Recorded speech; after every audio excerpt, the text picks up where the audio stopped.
Hello, hello. Is this working? Can you hear me? I'm completely new to streaming world, so I don't know if I set it up correctly at all.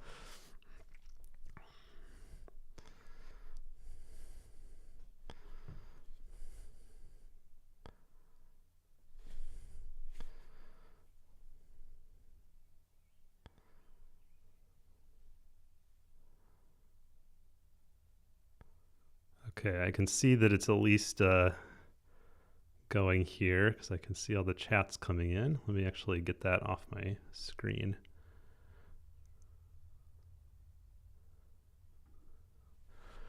Okay, so I can see people can hear me. So as the number on the screen suggests, this stream is about hitting 200,000 subscribers on YouTube, which I can't believe is happening.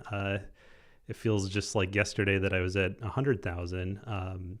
And this is my first live stream. I know that that's something that's been popular on YouTube forever, but I've never tried it. So hopefully this will be fun, and maybe I'll do it some more if I do like it. Thanks everyone for coming on. I see about over 50 people here. I'm not sure if I'm going to be very good at live streaming because I've never done it before and I don't know what to say. So if you have questions, if you have anything that you can get me talking about, that might be helpful. Light Dark says, I think that setup is undermounted. Now, that's interesting. You can't probably see all of it, but it actually is pretty heavy. Oh, undermounted. Yeah, that's funny. Yeah, there's a lot actually going on here. Too many ADM saddles, but you know, it does help to have all these little things for pointing when you're doing a dual setup. This is my experimental setup. I've been trying to get it working here for a while. The latest addition was I got these really nice new Astro Mechanics focus controllers from Russia, and they took a while to come, but they're the new design that work really well. I have no play now here connecting the mono camera. And before that, every adapter that I tried, I was just having a little bit of play with the heavy filter wheel. A bunch of people are asking, how's Observatory? I love it. It's, you know, it speeds up getting going under the night sky, and I have so few clear nights here that it's just really nice. Whenever it is clear, I can just roll off the roof and get going with whatever. And it's also nice to have two setups. Right now, they're very different. I have one that's a really huge telescope and one that's these camera lenses. So I'm going very wide and very narrow, which is fun.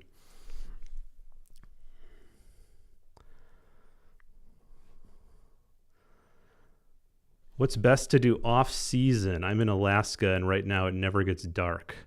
Last winter it was a bust, always cloudy. So how do you keep getting better at astro? There's no sky to astro in. You know, I love two things. One is just like planning new projects.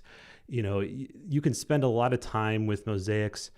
Another thing that's interesting today is just sort of, if you're someone who likes going after weird stuff, just searching the professional literature, because a lot of things I found are discovered before they're actually imaged, or at least imaged in visible light, right? So you can actually find things that have only been done in ultraviolet or X-ray or something, and then you might be the first to actually take a visible light image of it. So if you like research, I think that it can be fun off season to just look at the professional literature. Oh, there we go, 200,000 as I was rambling on. So thanks everyone. This is really cool that we were able to hit 200,000 subscribers here on YouTube, and I want to thank everyone who's watched my videos. It's been a really fun ride, and I'm going to keep going. Hopefully this is just the start. I'm now doing this full time for anyone that doesn't know. So I make all my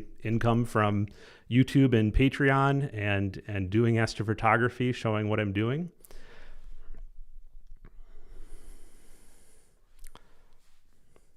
Yes, thank you everyone. I see all the congrats. Do you have any group meetups in New Hampshire? I'm just getting into more meeting up in person. So I've been doing a few things with Patreon, like at the past two NEAF meetings. We've been doing Patreon meetups, and then there's probably more of that to come. I won't spoil anything, but there's going to be more in-person stuff.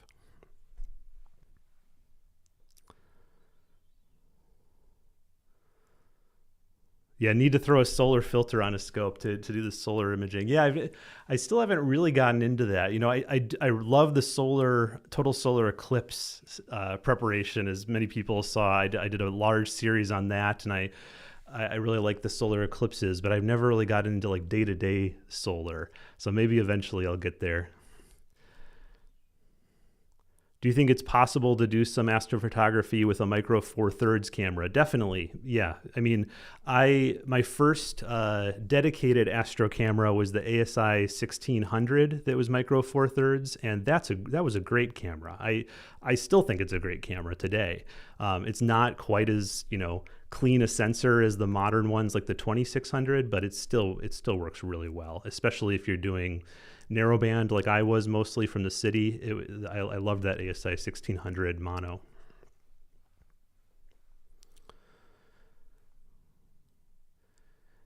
Someone asked, best size lens for small objects like the Dumbbell Nebula. So at minimum, if you're talking about a lens, I think I did it at 200 millimeters untracked, but really the bigger the better, because with those planetary nebulae, they're pretty small, and so you'll get more detail if you go for a bigger telescope. But of course, with astrophotography, if you want a bigger telescope, then you need a bigger mount, and the cost goes up. But yeah, I think just the biggest lens that makes sense for you. Oh, hey Dan, yeah, this is my double wide field rig. It can be a triple rig. I have another set of rings there if I ever want to add in the RA, but right now I'm just trying to perfect two cameras at once, both with the Sigma 105.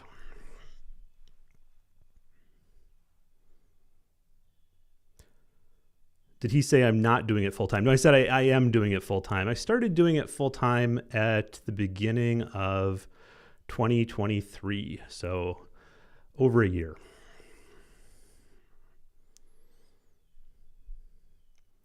I just bought my first dual narrowband filter, the SV220. Good choice, but I haven't used it yet. What are your recommendations for first targets at 400 millimeters and Bortle 8? So right now, Cygnus rises higher in the sky, I think if you're in the northern hemisphere, every night. And so I'd say look at Cygnus. The brightest emission nebula in Cygnus is that Cygnus Wall NGC 7000 and Pelican Nebula region, and that's where I'd start. And then from there, you can go over to the next bright star. So those are near Deneb. But then if you go to the other bright star in Cygnus Satyr, there's a bunch of other cool stuff there, the Satyr Butterfly and the Crescent Nebula. And if you shoot the Crescent Nebula at 400 millimeters, you'll see that there's this beautiful wave-like nebulosity all around it that will come out great with your SV220. I did a video with the SV220 shooting the Crescent Nebula, so you could look at that. I also did one processing that same data.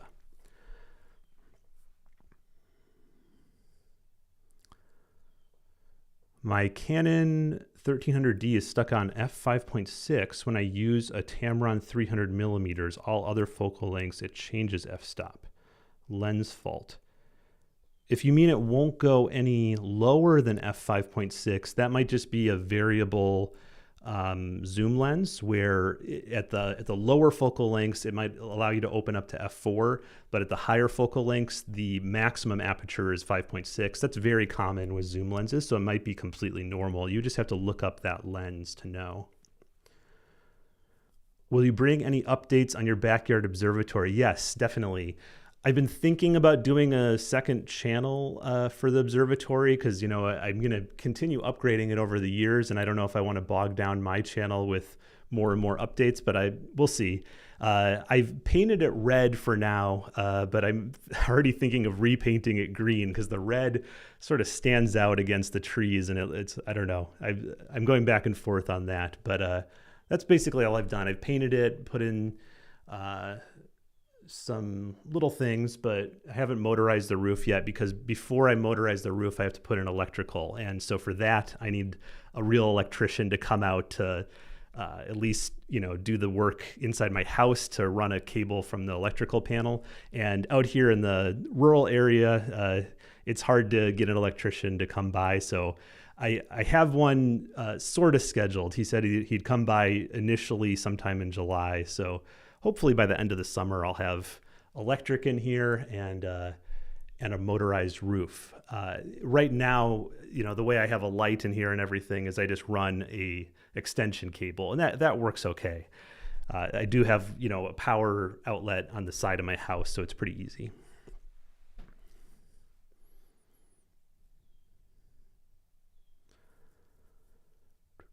Should I get an EQ3 or a Star Adventurer GTI for deep sky?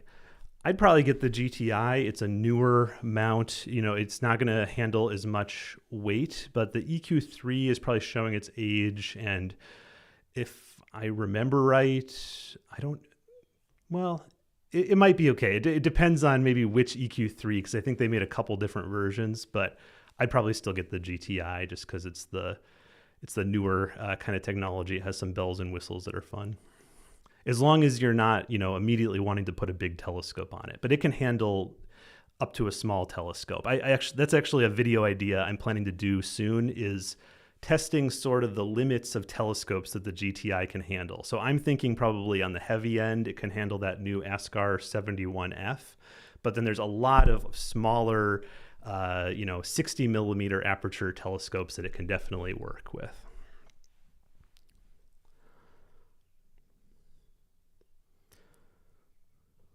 What have you been busy with lately? I haven't been putting out as many videos. I have a lot of big projects that have been taking up a lot of time, but eventually will come out. And then some projects that aren't even videos that you'll hear about eventually too. So stay tuned. I'm still working on a lot of things, but the videos have slowed down a little bit, but it's all going to be good. So what are your thoughts on the ASCAR 71F? I just got it in the mail from ASCAR, sent it over. I took a little break from reviewing telescopes, but now, like I said just a minute ago, I want to get back into it with looking at what can work on the GTI. So I don't really have any thoughts yet, other than it's a pretty low price and low weight for the size. So that's interesting.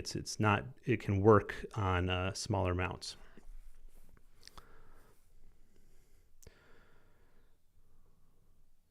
Do you think the belt upgrade on the HEQ5 improves backlash and tracking? I'm getting differing opinions. Yes, if you do it correctly, I think it can definitely improve those things, especially backlash. But I would only personally do it if you're not happy with those things. Like if you're finding that you have to set your settle time with guiding to something ridiculous like 15 seconds or 20 seconds, and you really find that annoying and you want to make it quicker because of the backlash, or you're just finding that you think the tracking could be a lot better, then maybe it's worth doing. But if you're not having any problems with your mount, I wouldn't bother doing it. Partly because if you don't do it correctly, you could maybe make things worse. But if you feel you're handy and you can do a good job, yes, it should improve those things. That's the Rowan belt mod kit.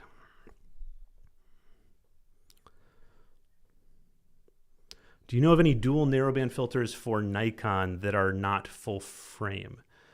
Oh, I don't know. That's a good question. I think the one company that was making them was STC out of Hong Kong, but you hear differing opinions on that. Some people say they're difficult to get in. I think it was the reason that it's been hard to find dual narrowband filters for Nikon DSLRs is because every model, they changed the inner dimensions. And so basically a filter manufacturer would have to make a different filter for each model, while Canon was more regular about how they designed the innards of the camera.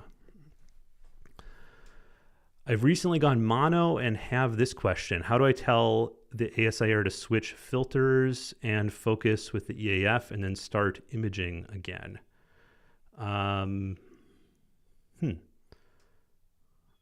think I don't know how to answer that on stream. Yeah, I feel like if I could just show you, it would be easy enough. But maybe someone else in the comments can answer. I'm struggling to put it succinctly how to do that.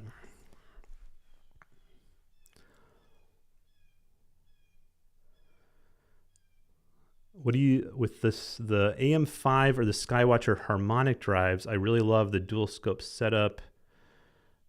Thinking 2 Rasa 8s. Maybe, yeah. I mean, I don't know. 2 Rasa 8s on a harmonic drive. My worry there would be that's very top heavy. So you would need a really beefy tripod, even if you went with the harmonic drive mounts.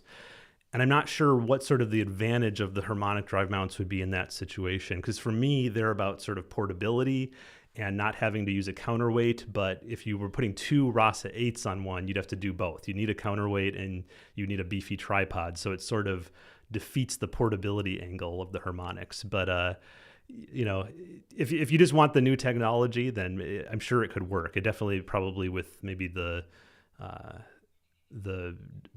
bigger Skywatcher harmonic drive. I don't remember the weight limit on that one. I've just bought an HA filter for solar imaging. Do I still need to use the Botter filter as well? Not sure on that back garden astronomy. What kind of HA filter for solar imaging? Do you mean like a Quark? In that case, it should have come with instructions, but make sure whatever you got really is for solar imaging, because an HA filter for deep sky imaging isn't going to work for solar. They're different things. What would you recommend then? A permanent observatory? Yeah, I mean, yeah, for dual Rasa 8s, that'd probably be best. I'm sure there are people that do it portable. It really just depends on how much time you want to spend blocking wind. If you go out to a star party out west, you'll see that people have these great things called sky boxes for blocking the wind. And so then they're bringing out really nice big telescopes where the big tarp system they have is a wind block. And so if you want to sort of invest a lot and set up a lot, you can definitely do these things mobily. It's just a little bit more work. But I mean, building an observatory is work too. But once it's done, and then you can sort of just leave your telescopes out here. Any groups in the area for astrophotography? Oh, do you ever come to Cambridge? If you mean Cambridge, Massachusetts, that's the base town for ATMOB, the Amateur Telescope Makers of Boston. They meet at the Harvard College Observatory every month, but they also have a meeting spot and clubhouse a little bit further up north that's a darker site. So that'd be a good one to join in Cambridge, Mass. There's also another astronomy club I like called the Aldrich Club out in Western Mass, but it's only like an hour to drive from Boston to their dark site. And that's a little bit darker than ATMOB's. It's maybe Bortle 4, Bortle 5-ish. It was good to see you at Cherry Springs. You're one of the people who got me into astrophotography. Any luck capturing the IFN there? Yes, I had great luck. I think I posted it on Instagram, but I got to make a video about it too, because let me describe what that was about. What I was doing was I just used a Canon T7, stock Canon T7, a Rokinon 135 lens on a stock tripod. So no tracking, not a modified camera, and I pointed it at Polaris, and I took 20-second untracked exposures. And you can really only do that long an exposure with a telephoto lens if you're pointing at the celestial pole, because the stars don't rotate as much when you're pointing right at the pole. And this had already been proven to me by members on my Discord, my Patreon Discord. So I had a lot of confidence that it was going to work, but I was still blown away by the image. Just in one night and a few hours of data, taking 20-second pictures, I could bring out so much of the IFN around Polaris, which is a difficult target. So I want to make a cool video about that. That's actually something I've been thinking about and working on, and I'm going to take my time with it just to make sure that video really is is complete. I think it's going to be another one of my start to finish, untracked DSLR kind of videos, but I also want to make it different than the previous one. So I think I want to go a little bit further into the science of the integrated flux nebula and their history, because though they were discovered in the 50s in a way, but then their discovery was a little bit different. And the name actually came from an amateur astronomer named Steve Mandel, who I think is out in California.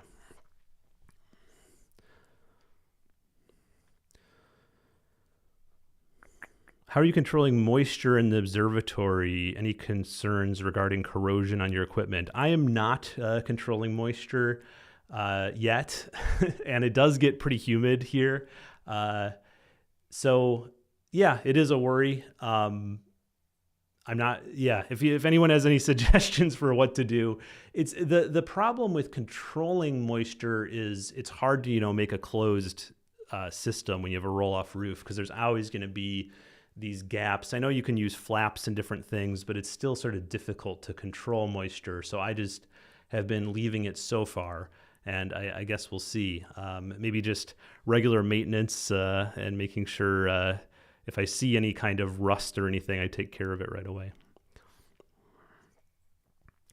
What's the Bortle level of your new observatory? It's a Bortle 3, maybe.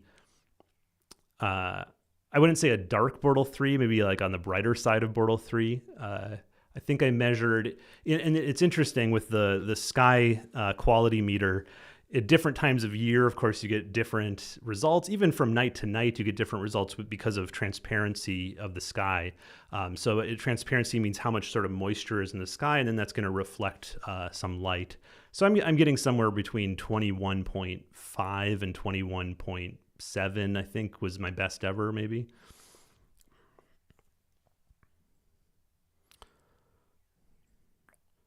Maybe just run a dehumidifier with your extension cord. You can use a dehumidifier. Yeah, I could try that. I do have one in my garage, and it works pretty well. I wasn't sure if, because it's not sealed, how well that would work.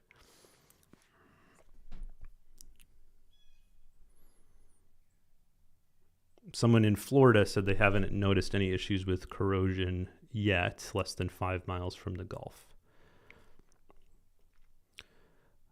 With DSLR cameras for light frames, what do you look for on the histogram to ensure you have a good photo?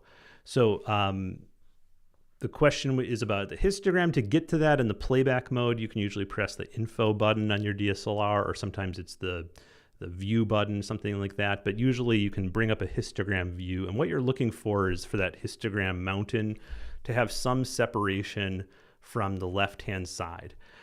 If you're tracking, the rule of thumb is usually to make the peak of that histogram 1/3 over, or 1/4 to 1/3 over from the left. If you're not tracking, don't worry about that. Just raise the ISO, try to make it bright enough so you can see a little separation from the left edge, but sometimes even that's not possible. So it depends on the darkness of your sky. So basically, if you're tracking, use the sort of 1/3 over from the left rule. If you're not tracking, just make the stars round, put the ISO at 3200, and that's good enough.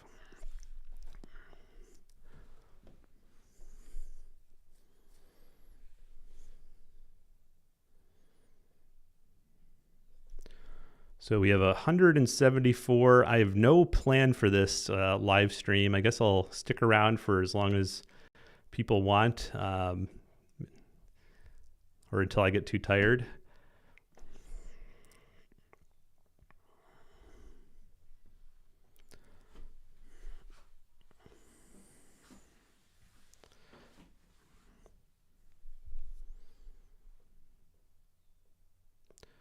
Currently in the process of designing a mobile observatory like the one Ed had at Cherry Springs. Oh, cool. So I'm looking at 2 domes with a 14-foot camper on the back of a trailer. That's awesome.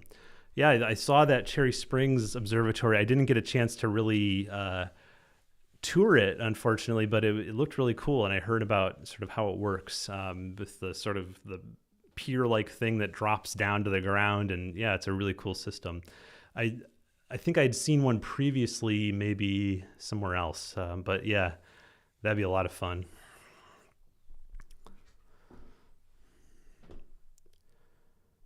Oh, thanks, Greg, for the, what do they call this? A super chat. That's really nice of you.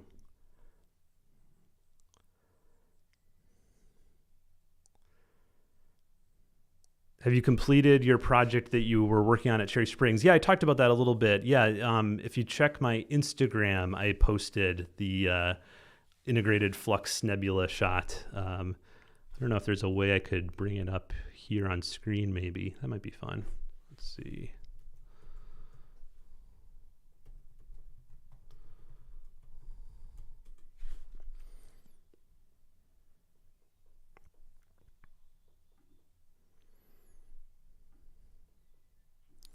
So this is this I took at the Cherry Springs Star Party, and it's what's called the integrated flux nebula around Polaris. It's these dust clouds that are at high galactic latitude, and they're thought to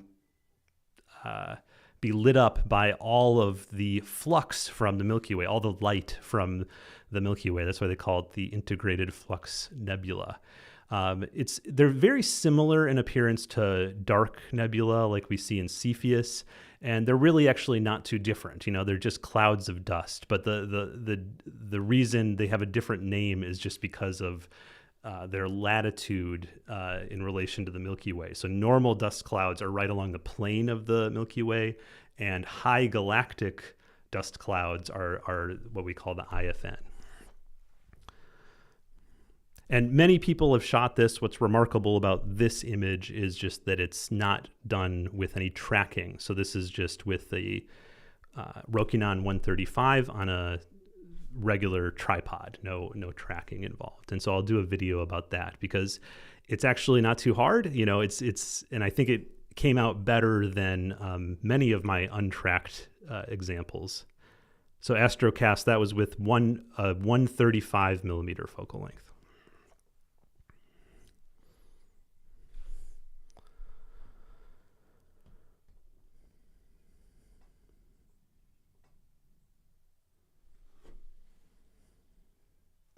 How did the EQ6R Pro, that's a telescope mount, handle the ASCAR 185? And did you do astrophotography with that setup? Yes.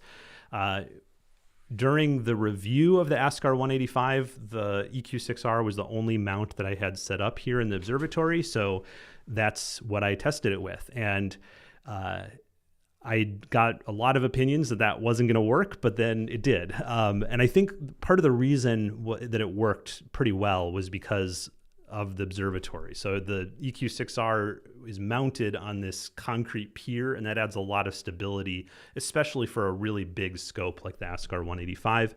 Now, I will say that I've since moved the ASCAR 185 to the other pier because I set up this Astrophysics Mach 2 GTO, and it does a little bit better on that mount. Like the guiding RMS error was something like 0.6 on average with the EQ6R, and it's maybe 0.4 on average with the Mach 2. So it's a little bit better on a beefier mount. Do you think automated polar alignment will ever be a thing? It already is a thing. If you want to spend about €1,000, you can get the Avalon device. I can't remember exactly what they call it. I think they just call it like the Universal Polar Aligner or something. But it's basically just a wedge, with motors that you put underneath your regular mount, and it can then do automatic polar alignment. It's not terribly new to the market. I think it's been out maybe 2 years, but it's because of the cost, I think not a lot of people have bought it. But I guess maybe if they prove that the technology works, then maybe it'll make its way into other mounts soon.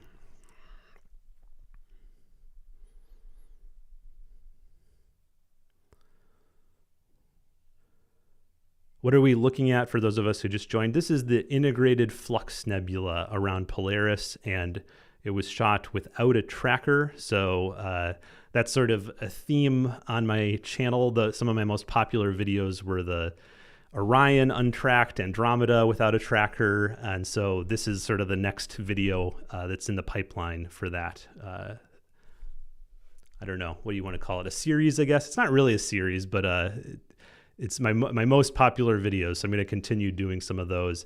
I thought it would be hard because you run out of targets to do untracked, but you never know. I mean, I would never have thought of this one because it's so dim, but it works because of the way that the Earth's rotation works. Yeah, this was done in broadband. Yeah, so no filters here.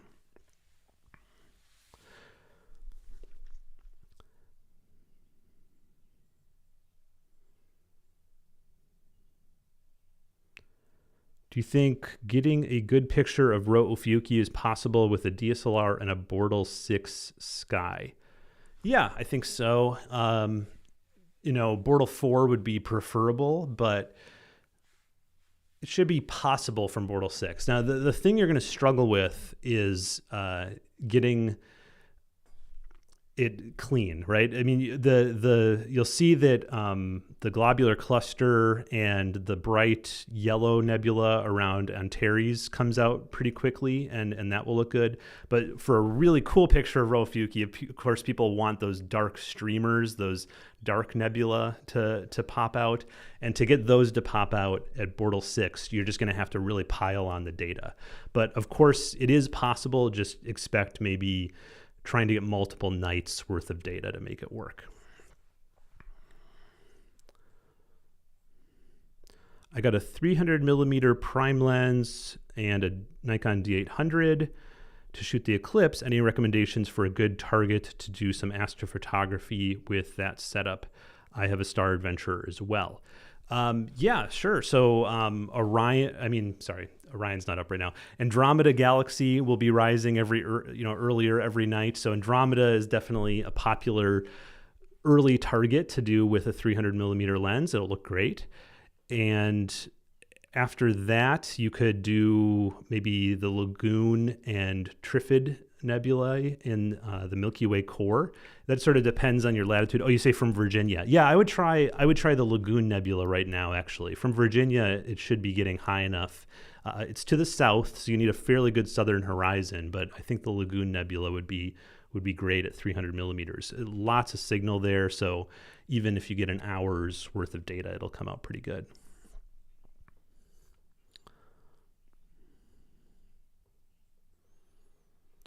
In narrowband, what is meant by the order, in effect, SHO versus HOS? So narrowband filters when you shoot them with a mono camera, you typically will shoot S, which is sulfur, H, which is hydrogen, and O, which is oxygen. That's the gases that are being captured. And then you have three mono images, black and white images. So how do you combine those into a color image? You do something called mapped color, where we take each narrowband filter data and put it into one of three color channels, R, G, and B. So the order refers to what order you're putting them in. So SHO would meaning you're putting S into red, H into green, and O into blue. HOS would mean you're putting H into red, O into green, and S into blue. And the most typical order is SHO because the Hubble Heritage Team, actually the precursor to the Hubble Heritage Team, produced this really beautiful image of the Pillars of Creation in 1995 using the Hubble Space Telescope. And that was the first SHO image that was popular. And it really sort of proved that color palette, people loved it. Even though it's a false color palette, but it just looks really pretty, especially if you tame down the greens a little bit, because usually the H will dominate it a bit too much. So it became so popular that it became known as the Hubble palette, the Hubble color palette, named after that image and other images that the Hubble Space Telescope produced and then the Hubble Heritage Team processed to make it look like that. Now it got, I'm sure for the general audience, it got confusing because it sort of started making people think, well, what is real color? And basically, whenever you see that kind of Hubble palette or a narrowband kind of image, it's not usually true color. Now, there are ways to take narrowband data and make it closer to true color. Like if you want to represent the hydrogen gas as sort of this reddish pink and the oxygen gas as a teal, you can definitely do that. But a lot of people, me included, will just go crazy with the narrowband color palettes.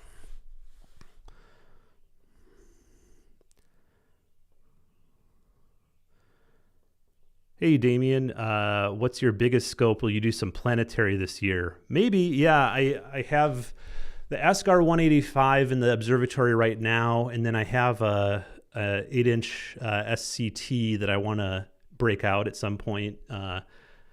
It was loaned to me to make videos with, and I want to try that because I've never tried a Schmidt Cassegrain, so that should be interesting. And then I have a 10-inch Dob, but I've tried using it for astrophotography, and I think it's just not for me. I mean, I've mostly tried it with the cell phone, and it's okay, but it's just not really my favorite thing to do. So probably this year, I mean, my biggest telescopes I'll be using are the ASCAR 185, and then hopefully an 8-inch Schmidt.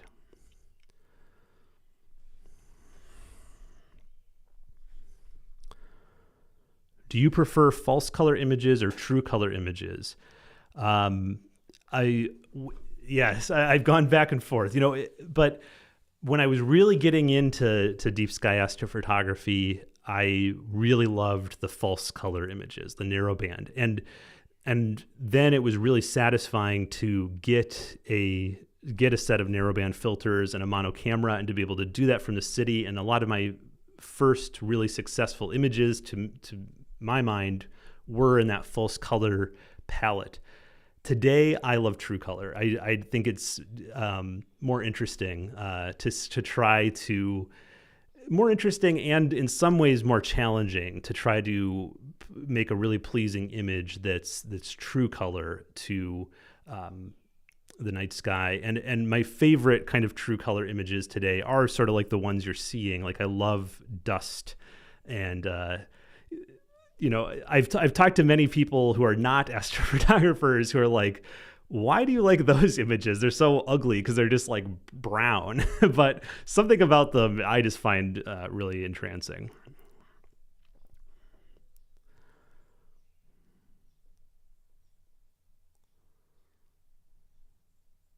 I think you've been working on a mosaic, rather large. How is that going, and how do you manage the data size? So, I have a couple mosaics I've been working on. One that's on hold right now is currently at 24 panels in Cygnus, but I want to keep going with that one at some point. And then this setup behind me is actually to do big mosaics. I want to do like constellation size mosaics with a double Sigma 105 setup. And I think my first constellation I want to do is Cepheus. How do you handle the large data size? I just buy a lot of storage, basically. I have a lot of external drives if I want to work on my laptop, which I just find convenient a lot of times. But then I also have a NAS drive, a network attached storage, which can handle many more terabytes, and it's backed up with something called a RAID system. So just buying lots of storage, sort of a boring answer, but I buy mostly just a lot of external storage systems to handle it all. Oh, thanks DSO Imager for the super chat. I enjoy your observatory videos. Any plans to expand the tour outside of the Northeast? Wow, good question. I'm headed down to Texas next week to check out Bray Falls' new venture, the Starfront Observatory. So it will be out of the Northeast sometime next week. Probably the video will come out in July, but I'll be down there in a few days. Do you own the ASCAR 185 or is it loaned? It's loaned. It's a long-term loan from ASCAR. I also have some long-term loans from Skywatcher of different things. I have the Skywatcher 120 right now and the GTI. So yeah, there's different companies do this differently. Some will send you something for one review and then they want it back right away. Other companies are willing to loan me things for longer time periods. It really just depends. Have you been able to try out the Carbon Star 150? I haven't yet. I was taking a break from telescope reviews for a little bit, but it definitely looks interesting. I did see, I think, a little bit of Quiv's review of it. It looked really cool. And it addresses, so many of the issues that I've had with imaging Newtonians in the past, where it's just like I couldn't get the stars right. And I know that there was a bunch of different hacks you could do to them, but I don't know. I tried some of them, and sometimes I made things worse. And so having a lot of those little things like the better spider built in, I think will be really nice.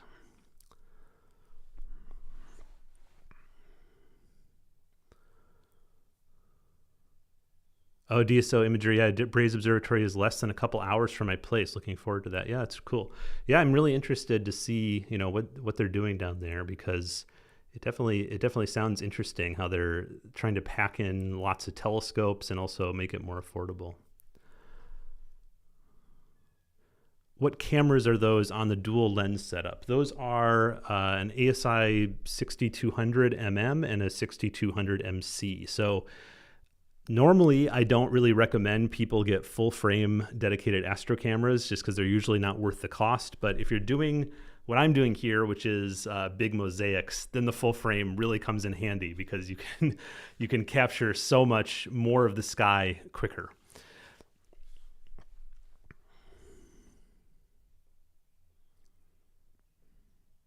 How many scopes do you have? Good question, and I don't know. Probably ones that are on loan, it's something like 5 or 6, and then I probably have about that same 5 or 6, maybe 8 personally. For a while, I was in the bad habit of collecting way too many telescopes that are about the same size. So I have lots of very small little refractors. I guess I just liked them for some reason. So I think I have many little refractors in the 60 to 70 millimeter range. I really don't need them all, but it just became a sort of collection. Are you still working on the Analemma project? No. Well, yes and no. What happened was I had it set up on the side of the house, and it was sort of working, but I really want the foreground to look really nice, and it wasn't a perfect composition. I wasn't really happy with how the foreground looked, having the camera on the side of the house, and I don't want to do the Analemma and then composite it onto a different foreground. I want it all to be from the same exact location. So I was building the observatory and was thinking, okay, maybe I can either do it from one of the windows in here, or I could just make another pier somewhere else on my property that's going to give me that better foreground. So basically the Analemma project is still going, but I failed again. I'm back in the planning phase for my next attempt at it. But I did learn from this previous attempt a lot of things. So I will continue the series at some point, but I don't know when.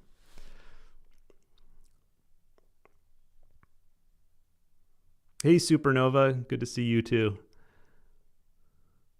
Is a small telescope worth investing in? I have a 16 to 200 millimeter lens right now. I think definitely. It's a really great way to learn, and I think you'll be amazed when you move from your zoom lens to the small telescope just how much better the images are. It really will up your image quality, even if you're going from 200 millimeters on a zoom lens to 200 millimeters with a telescope. You'll find that the telescope just produces much better images. So I think it is worth investing in, especially on a small mount.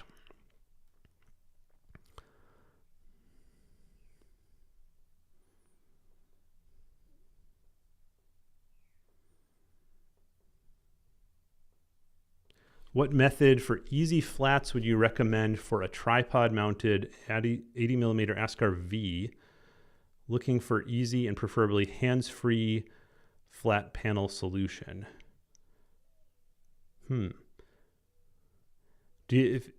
It depends what you mean by hands-free. If you mean like just something you can put on top of the telescope when it's pointed up, then any LED tracing panel or iPad or anything would work. If you mean hands-free, like you don't want to even have to touch the flat panel, then I have just been testing a flat panel from Wanderer Astro that you just zip tie to the dew shield, and it has a motor, and you can control it from a laptop, and it opens up and closes, and you can change the brightness from the laptop and all that kind of stuff. So there are motorized solutions if you really want hands-free.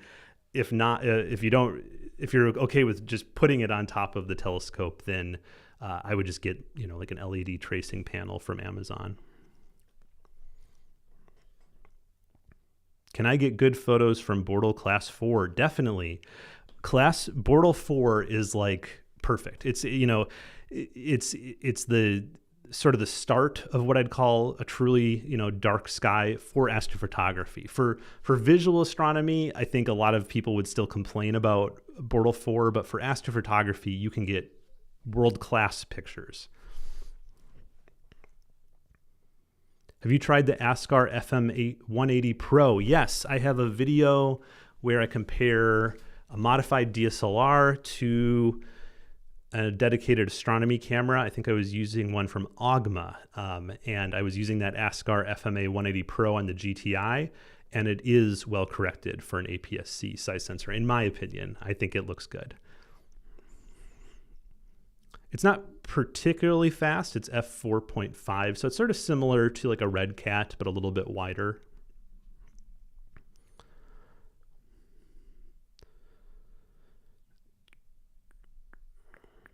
Refractors are awesome, but anytime soon we see using a big telescope.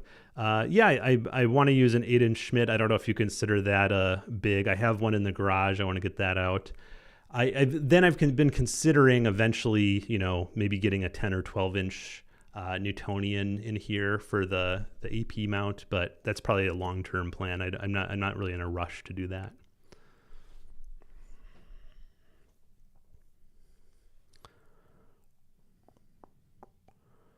What telescope should I get for a Star Adventurer 2i?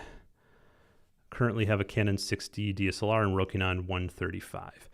Probably the Red Cat 51 or, an Askar FRA 300 would work. It's a little heavy for the 2i. There's not, you're sort of limited because the 2i is, it's an RA only tracker. So you don't want to go with too big a telescope, but probably the most popular would be the Askar FMA 180 I just mentioned. So yeah, even though, you already have a 135 and going to 180 might seem too similar in focal length, that is a nice little telescope. But the Red Cat 51 is 250 millimeter focal length. And then the longest I've ever tried on something like a Star Adventurer 2i is what is it called? It's basically a 60 millimeter. I think Apertura makes one now, and Astrotech also makes it. It's the AT60ED, and that's at 360 millimeter focal length. You'd probably want to guide with that, but I have tried without guiding, even on small tracker, and you can get away with 20 to 30 second exposures. So that might be a nice thing too, if you want, is like a AT60ED.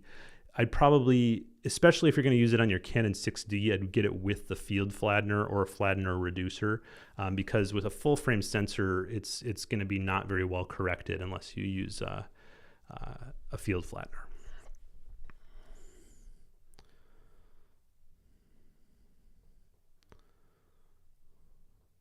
Well, thanks, Todd. Yeah, thanks for shouting out the Patreon and Discord too. Yeah, I love those as well.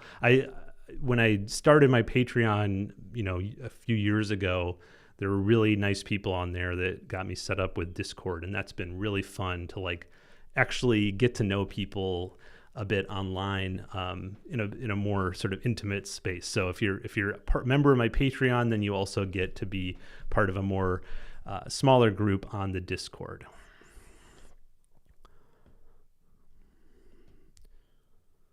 Have you thought about setting up a Meteor camera on the observatory roof? Yes.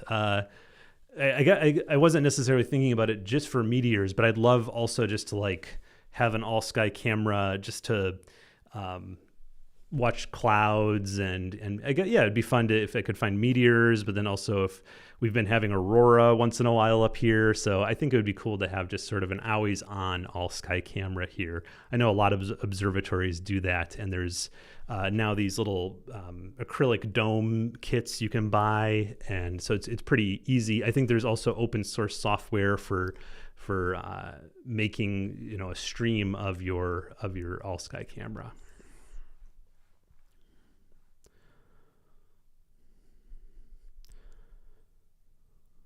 What ZWO camera would you pair with a Redcat 51? Or 61, sorry. It can work with any of them. I'd probably, if you're interested in deep sky work, I'd get a cooled camera. So the smallest one is the 585 now. I think that's $600, and then they go up in size from there. But what I'd recommend is, look at telescopius.com or Blackwater Skies imaging toolbox, and you can then put in the different cameras with your Redcat 61 and get a simulation of what your framing will look like with different objects. And maybe that'll help you narrow it down, because that's really what it's going to change is your field of view. And so the two main things that I would look at when picking a camera to pair with the Redcat 61 would be field of view, how you want to frame objects, and price, of course. So you can probably rule some out just if you're price conscious about they're too expensive.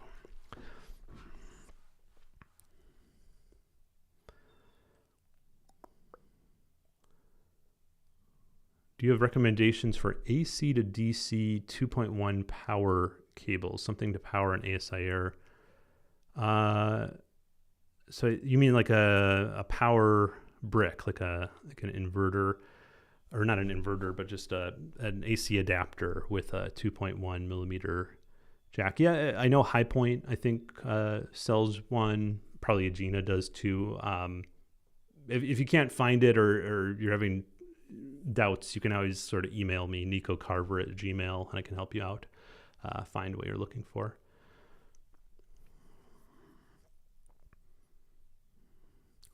I have a monochrome 26 megapixel camera, ASCAR 103 Apo, and a Pegasus Nix mount. What exposure length do you recommend if I'm in Bortle 4 skies?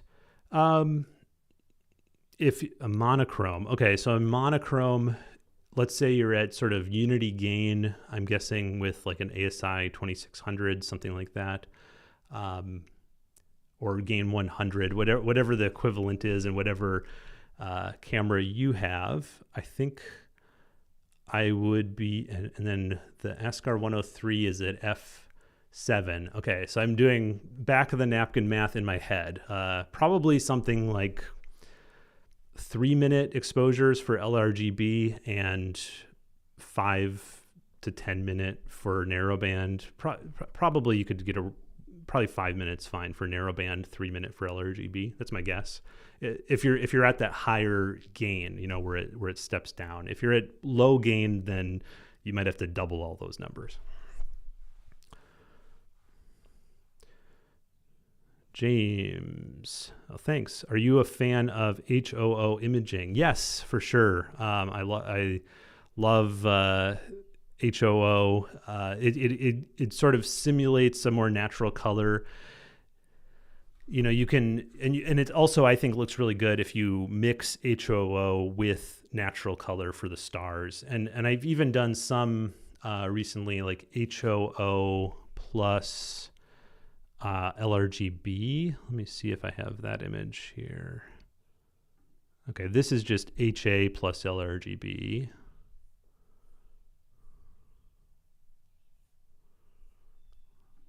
But this is HOO plus LRGB. And I think that looks pretty neat, just to like get both the emission nebula and the dust clouds that you mostly get in the luminance channel.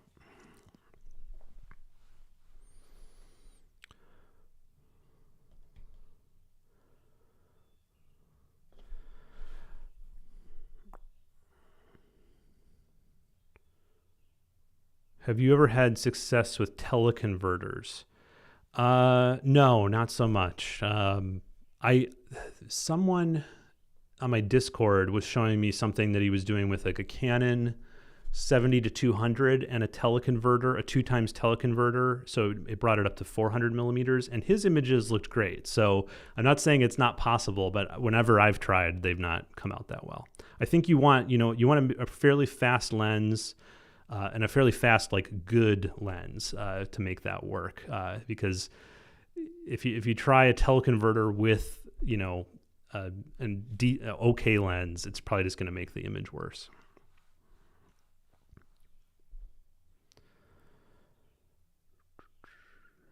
I've not yet used color cameras for DSO, but during Holland summers, there are so few hours of darkness that collecting RGB really makes for long imaging projects. Is OSC so much worse than mono? No, I don't. Today, I wouldn't say it's so much worse. But for those Holland summers where it's not even really getting fully dark, I think probably what makes most sense is sticking with mono and doing narrowband. If you don't like narrowband, then I don't know what makes most sense. Maybe I'd probably still just stick with your mono camera. I don't think that, unless you just really find it inconvenient, I don't think you're ever going to get better data quality from OSC. So I'd probably stick with that.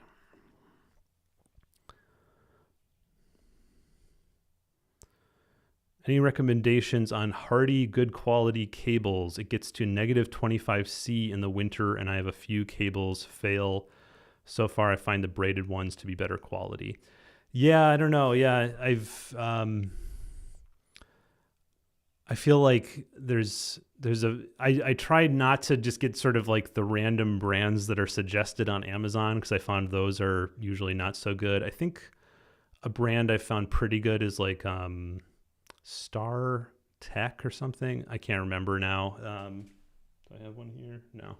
Or Cable Matters, I think, is usually okay.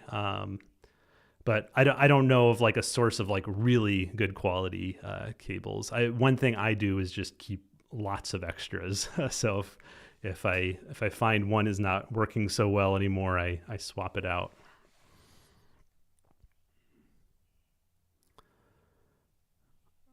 Wondering if you've ever heard of Open Astro Tracker. Yes, I reviewed another project called OG Star Tracker, and he was telling me about Open Astro Tracker and said that would be another good one to look at. And for a while, I was thinking, oh well, I should do a video comparing all of the open 3D printed Astro Trackers on the market, but it just sort of I was holding on to that OG Star Tracker so long that I needed to just get some other kind of video out. So I ended up comparing it to smart telescopes, but I still would like to go back and do more videos on sort of the 3D printing revolution, both in star trackers, but also in all the accessories that are being made with 3D printers.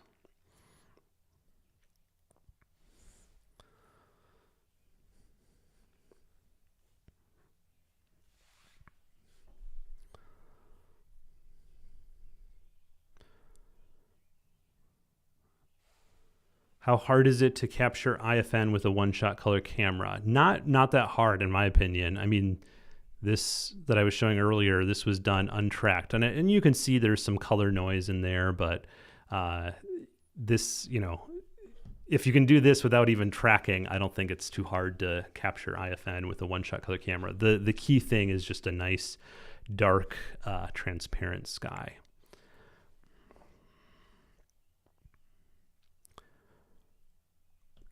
Is it a good idea to take deep sky pictures with Barlow lenses when the guiding is very good? Probably not. I mean, if you think of, for instance, if you think of like a f6 telescope and you put a 2x Barlow on it, it makes it f12.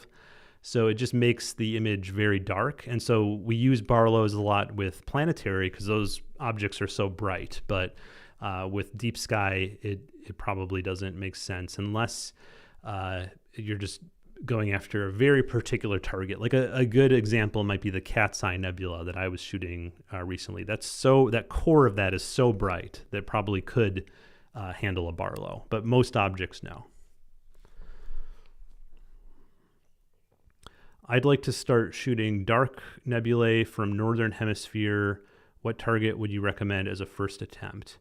The Iris Nebula in Cepheus is quite popular, and it's cool because you get mostly dark nebula, but also, let's see if I have a picture of it here somewhere. There it is. So this is the Iris. It's like a blue reflection nebula, but then you get all this cool dark nebula around it. And this picture is not very good. This was just a test. But if you put more time into it, that looks really nice. I'll just show a couple others, both also in Cepheus on here. This is the Shark Nebula. That one's a little bit more challenging than the Iris, but I think it looks really cool. You can see the sort of the shape of the shark's mouth there and its fin. And then this, if you have a longer telescope, this is the Ghost Nebula in Cepheus. So these are all in the northern part of Cepheus, and so they're all pretty close to each other. Actually, I have a wide field view of it here somewhere.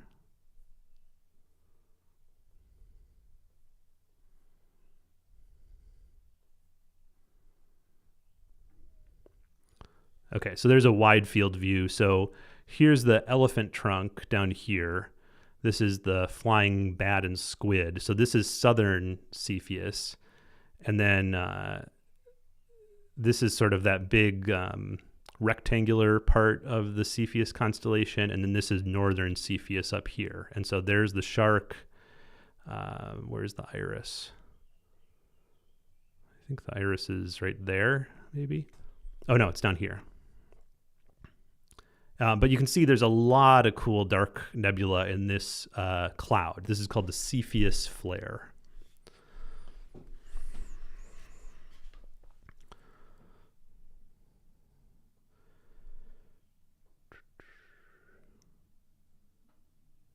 Is the best position of the filter wheel up against the camera? Does it matter? Yes, the best position for a filter wheel is right up against the camera, and the reason is you want your filters to be as close to the image sensor as possible to reduce vignetting.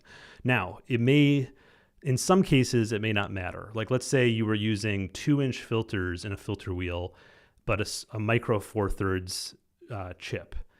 Then it wouldn't really matter because you could add some distance in there and you're still not going to vignette. But if you are using 2-inch filters with full frame, yes, you definitely want the filter wheel right up. If you're using 31 millimeter filters or 36 millimeter filters with APS-C, yeah, you don't want any space there because any space can cause vignetting. So it depends on the particular situation, but in most cases, yeah, you want the camera right up against the filter wheel.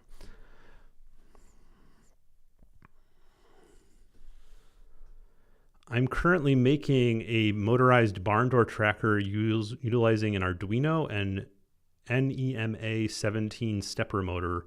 Will it be able to track well at 300 millimeters?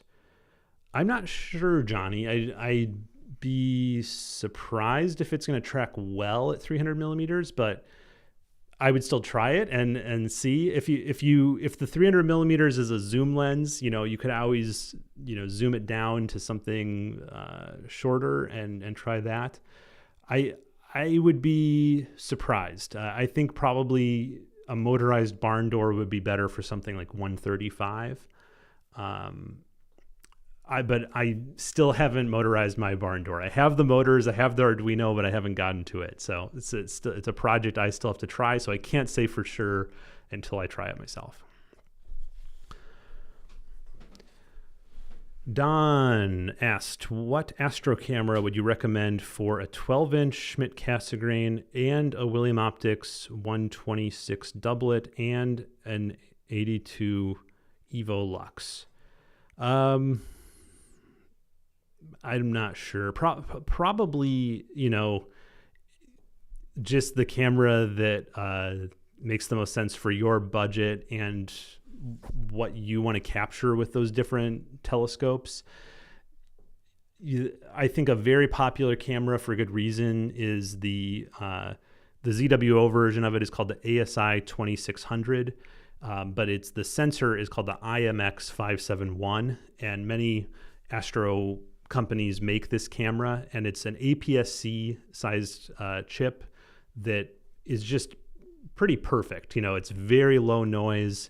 The APS-C sized chip means that you don't have to worry as much about field correction, because a lot of telescopes, and probably some of the ones you're talking about, aren't going to be perfectly corrected out to the edge anyways. But with an APS-C sized chip, it's a bit more forgiving. And you also save, I think, $1,000 over going full frame. So that's probably the one I'd recommend. How many hours of data for your Cepheus photo, the one up on screen right now? I can't remember because it was taken over 2 summers, but I think probably only like 4.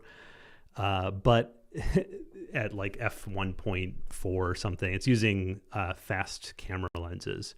Okay, and actually, while I have this up, this is the inspiration for what I'm doing now with this. But with this system, what I want to do is a much better detailed version of this photo, basically. So this is most of the constellation of Cepheus. I want to get the full constellation of Cepheus and pour like 100 hours into it. So this is just sort of my inspiration for what I want to do with the Mosaic. Do you think the Sony a7R IV with Tamron 28-200 and Nomad tracker would work? Yeah, I would think so. You could use it at 28 millimeters for Milky Way and start there, and then start working your way up in focal length. Like you could, even with the Milky Way core, you could bring it up to 50, 70 millimeters and start getting some more detail on the Lagoon and Trifid. And I think that would work fine with the Nomad tracker. I haven't tested it yet, so I can't say how well it's going to work at 200 millimeters. I found a Wyze camera webcam operating in IR mode is very handy for spotting oncoming cloud fronts. I mount it near the pier and looking straight up. Oh, really cool. Thanks, the Go Kid. So that's a suggestion for my observatory. I'll look into that one. I don't have any cameras yet, or maybe I shouldn't be saying that on a live stream, but I have a few webcams, just been too lazy to set them up.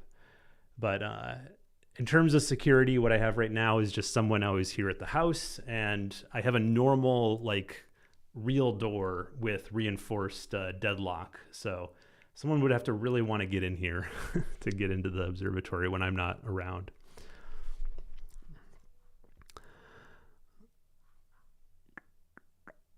Thoughts on Canon R5 and R7 mirrorless? I've tried the R5 a little bit and liked it. I haven't tried the R7 yet, but I'm sure it's good. One thing, not to knock Canon, but they are a little bit behind, or maybe a lot behind, according to some people, on low noise sensors. So the Sony sensors that are in the dedicated astronomy cameras are definitely the way to go for really serious deep sky astrophotography. But if you're someone who's using Canon cameras for different things, you want to use it for daytime shooting and Milky Way and some astrophotography, I think they're a lot of fun and they work well. They, for the most part, from what I've seen, calibrate well. A lot of the new mirrorless cameras are struggling with good calibration, but the Canons usually do a good job from what I've seen. The only Canon mirrorless I currently own is the RA, the one that they released, that's their latest astronomy style camera. And all that means is it's basically already modified. So you can go out and modify a camera in any number of places. My favorite is astrogear.net, run by a really nice guy named Daniel. But the Canon RA was pre-modified by Canon. Hey, Ian, thanks. I'll see you next week. It's going to be fun.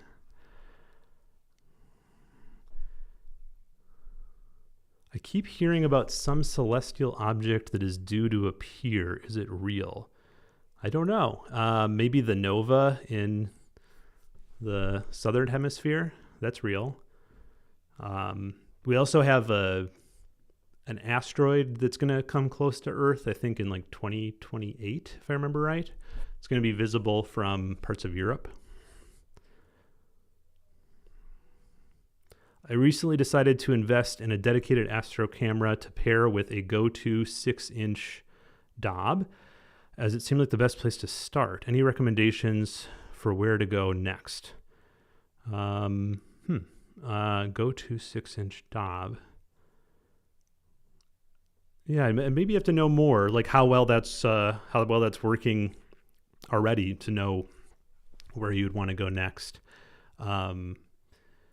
You could, if you want to go in a radically different direction, you could take your dedicated astro camera and mount it to a camera lens, like I have here, and then put that on like a star tracker.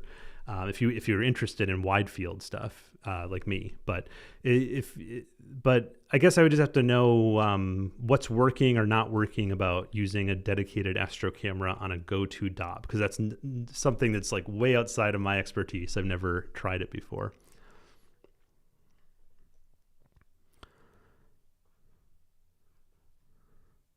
Are you going to do more landscape astro soon? Good question. Yeah, I don't know. I do enjoy it, but I have so many projects, going, and I feel like there's a lot of people that are more dedicated to the landscape astro than I am. I feel like I just dabble in it when I get the calling. But there are some cool places around me now where I'd like to try at least some shots. And I guess just to say another thing I'm interested in is just like fisheye. So I was doing some fisheye work at the Cherry Springs Star Party, but I really wanted to do like some kind of innovative fisheye shot. I see really cool fisheye time lapses and different things. I've done a few of those myself. So I want to do more with my circular fisheye lens, which is sort of landscape adjacent.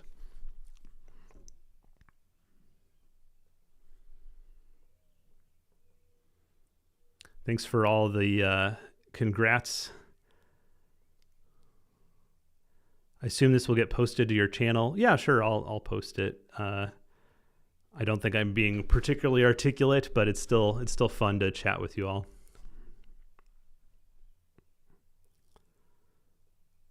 Okay, and it was confirmed that the one that the celestial object that people are talking about is the recurring nova around, it's the star T Coronae Borealis. So that's visible from the southern hemisphere. I think Dylan's astrophotography YouTube channel did a video about that one.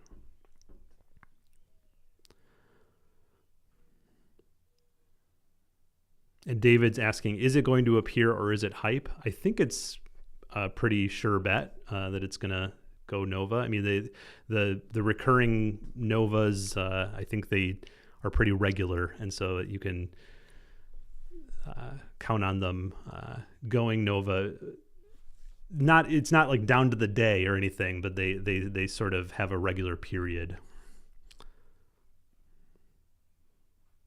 Oh, thank you, Alan Dyer. Yeah, for anyone that doesn't know, Alan Dyer is a legend in the astrophotography space. He's up in Canada and does amazing stuff. You should check out all of his aurora pictures, and he also has an eclipse book. So really nice guy, Alan. Thanks.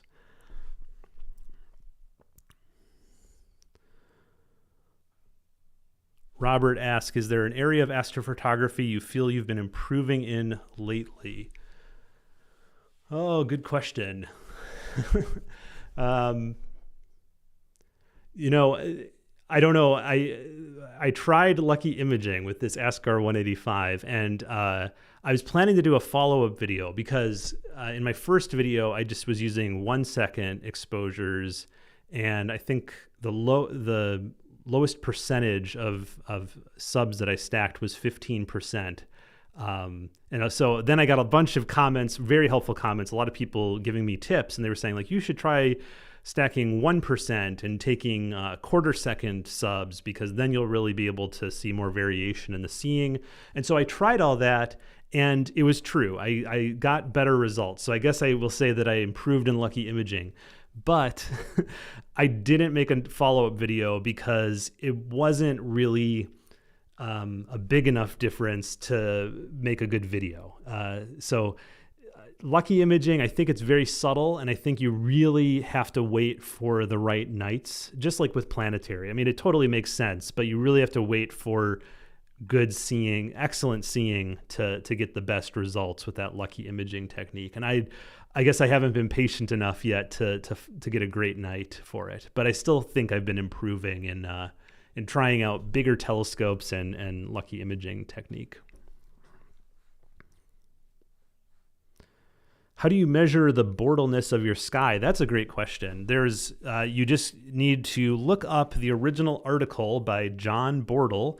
It's available for free. You can Google it. It's on the Sky and Telescope website. And the Bortle scale is purely visual. So all you need is your eyes and this article. And the article walks you through exactly how to look for different stars in your sky and look for different galaxies, Messier objects with the naked eye. And depending on what you can see, then you know the Bortle scale. So it's a visual system, and it's one that's a lot of fun to do it that way. Now, there's been a lot of attempts to take that visual system and translate it to more sort of like empirical data, both satellite data and what we call sky quality meters. So you can get an estimate other ways of your Bortle. One way, I can pull it up here.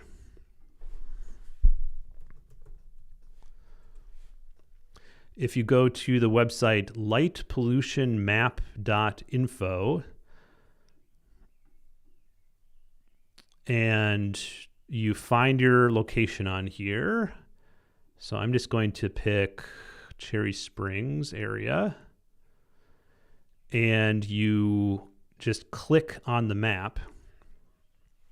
It has Bortle scale estimate right there. So it estimates that Cherry Springs area is class 2. Now this is using, you can see right here, 2015 survey data. So things change. It's not perfectly accurate, and then you can change to a more updated sky survey.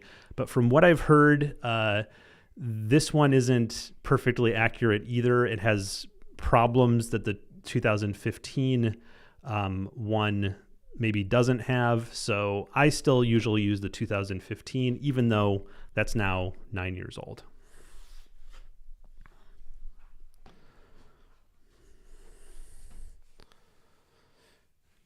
Danny asks, how do you stay motivated with making photos? Yeah, I've talked about this with people. It's like, even though I do this full time, YouTube is like its own thing. And it's like, you can quickly get too absorbed in just like reviewing the gear and making YouTube videos to actually take photos for yourself. So it's a struggle sometimes, because since I've been doing it full time, to just make sure that like I'm still doing photos that I enjoy making. But I think, getting away is sometimes a way to do it. Like when I went down to the Cherry Springs Star Party recently. And so that was a lot of fun and allowed me to just like try something different, because I was away from home and not thinking about reviews or anything else. Another way I stay motivated is just knowing that like my favorite part of the process is research and planning and finding new objects. And so because I love that part so much, I just have so many ideas for photos that I want to take. And that's motivating, knowing, okay, I could always go back to my well of all the different photos that I want to take. And I get excited once I actually start working on one of those. Can you recommend an Astro camera for Tamron 50 to 400 millimeter lens? Uh, so it really just depends on your budget. The cheapest cooled Astro cameras right now that are pretty good is this new like 585. TubeTech makes one, Ogma has it, ZWO makes one, and so it's a cooled camera. It's a 4K sensor, but it's pretty nice because it's now the sort of the new price leader. Before that, the one we'd recommend is like the 533. I sort of like the 585 better because it's a normal rectangular sensor or widescreen kind of format, while the 533 is the square, and some people like that. I've never really cared for it as much.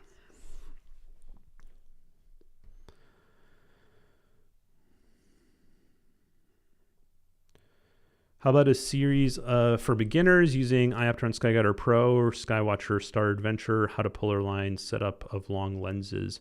I have some stuff on that. I have a start to finish video for the Star Adventurer and a lens DSLR.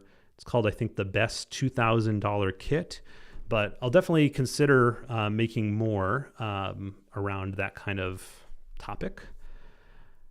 Brody asks, how did you get your success? Probably a lot of luck, just picking topics at the right time. I think, my sort of, the big sort of hockey stick moment for the channel. Let me pull it up here. You can see here in subscribers, I started the channel in 2017 and was very slow growth at first. And then right around here, this is April 2020. Now, if anyone can think and remembers what happened in April 2020, that was the start of lockdowns for COVID. And so, it wasn't a good time necessarily in the country, but it was a good time for my YouTube channel because I had some videos out about how to do astrophotography with just a DSLR and camera lens that got really popular right at this time when people were at home. So they were looking for new hobbies, and then they maybe didn't want to buy anything, or also there was supply chain issues. So it was hard to buy things.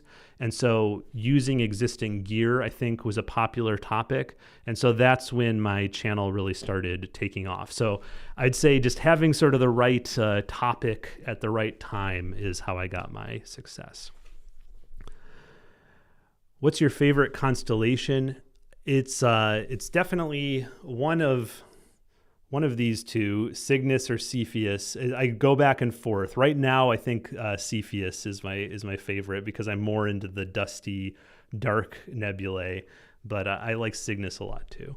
And another thing I like about them as an astrophotographer is that here in the northern hemisphere, they're high in the sky in my favorite season, which is the fall.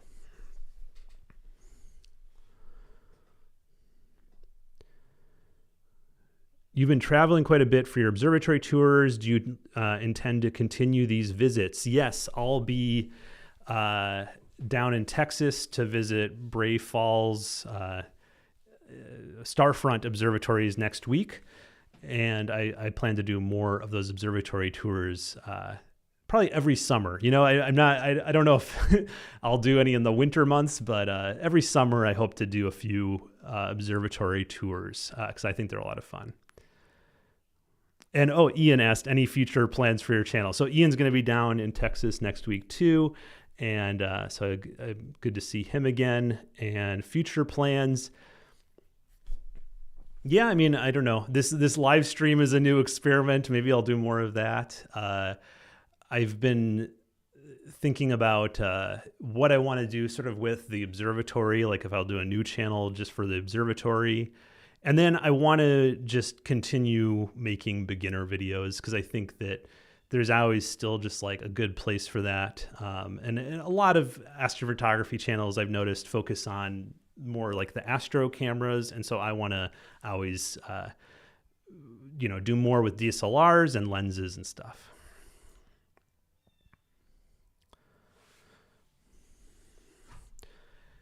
Danny asks, can you talk about how you made the transition from visual to astrophotography, if you did, and what you do differently?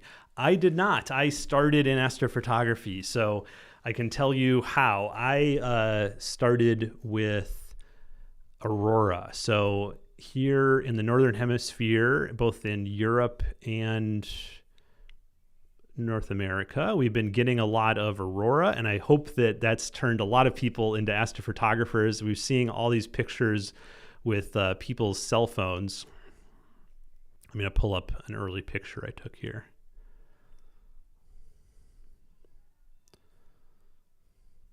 Okay, so this was one of my first astro photos. It's of the aurora in Iceland. And I was just on a trip. It was a trip to see the aurora, but then I was also a photographer. So I was taking pictures of it. And then I just fell in love with taking pictures of the night sky then.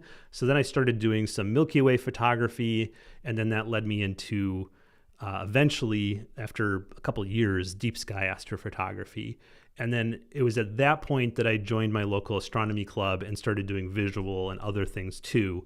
But so I didn't really make the transition from visual to photography. I started with wide field astrophotography, then deep sky, and then finally visual. So yeah, hopefully that answers your question. Or did you have another part? What would you do differently? I wouldn't do anything differently. I don't really have any regrets about anything. What first astro video idea would you recommend? I'm looking to start uploading on my astro channel. Oh, yeah, I get that question a fair amount. It's, I think the first one on my channel, and I can pull it up here somehow.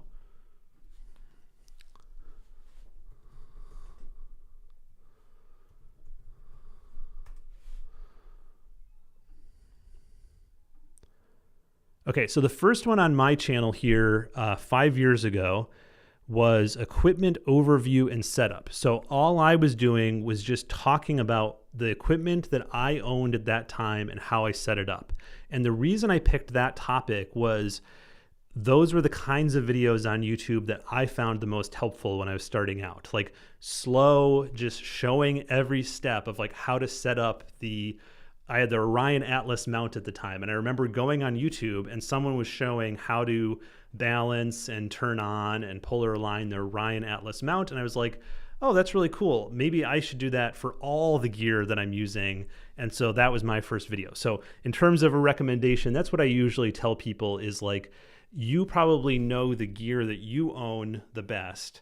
So start with that, just like making some kind of video, instructional video on the equipment that you use. And it doesn't have to be the perfect video. There's a lot of astrophotography YouTube channels these days. So don't expect it to be like, oh, this is going to do huge numbers or something. But just getting in the habit, starting of making a YouTube video, I think that's a good one to start with, something you know well. And I think most of us astrophotographers, would say the equipment that we own is what we know the best.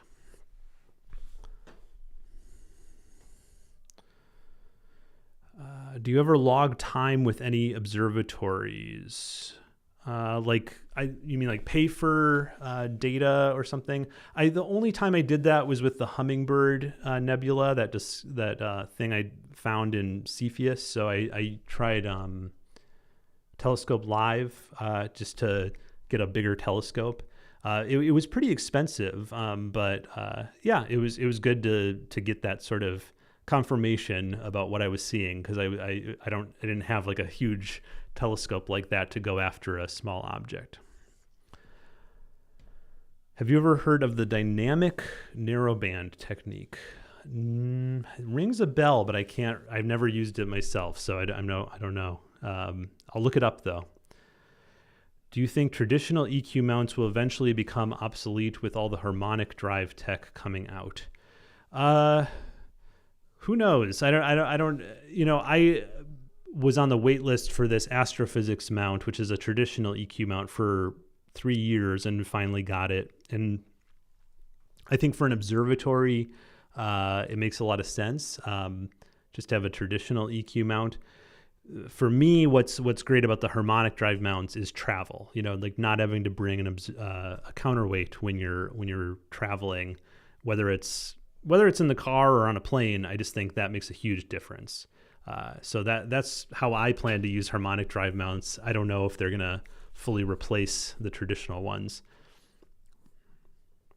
More collaborations with Sarah. Yes, I have more in the works with Sarah.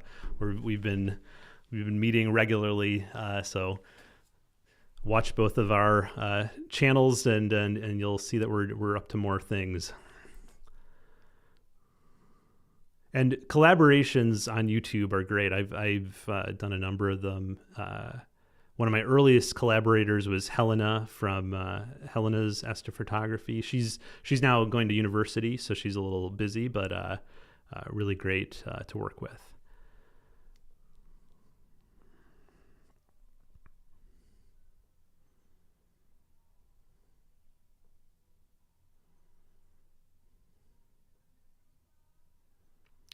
So a lot of people really have nice words here. Thank you all so much for coming to this and for all the congratulations.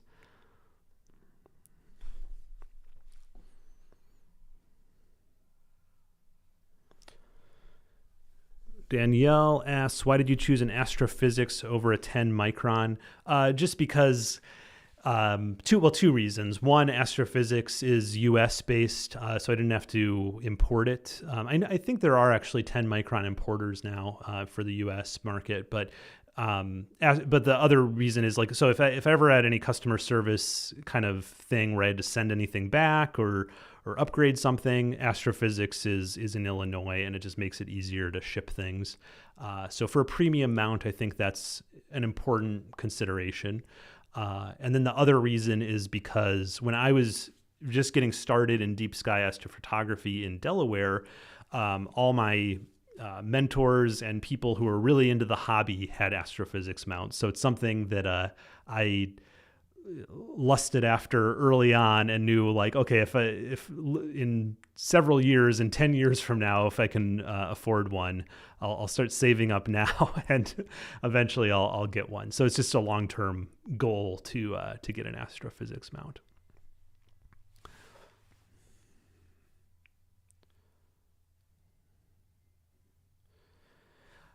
Danny asks, I love your videos on untracked photography. Can you give some general advice to people who are scared by the tech but enjoy making photos? Yeah, I mean, there's the new thing is smart telescopes, and they're controversial, I guess, in the hobby because some people really dislike them. But I really just don't understand, like, hating something just because it's not for you. There's a lot of people who are really into astrophotography and astronomy, who I've known for a long time, but they don't like how technical astrophotography is. So when the smart telescopes came out and it's easy to control and easy to get pictures, they jumped right into that. So I think it's just about finding the thing that, the kind of technology that isn't intimidating to you, that you enjoy using. I still love using DSLR and mirrorless cameras. I just find them a lot of fun. And so even though, yeah, I can get maybe better image quality with the dedicated camera, I'll never stop using DSLRs and mirrorless just because of how fun they are. So I think it's really just trying different things out and finding what's fun to you. And a good way to do that is go to your local astronomy club. Because a lot of at least the bigger astronomy clubs probably have a lending library of telescopes. And so you can then try out different telescopes, but I've heard that many now have C-stars and other things too that you can try out.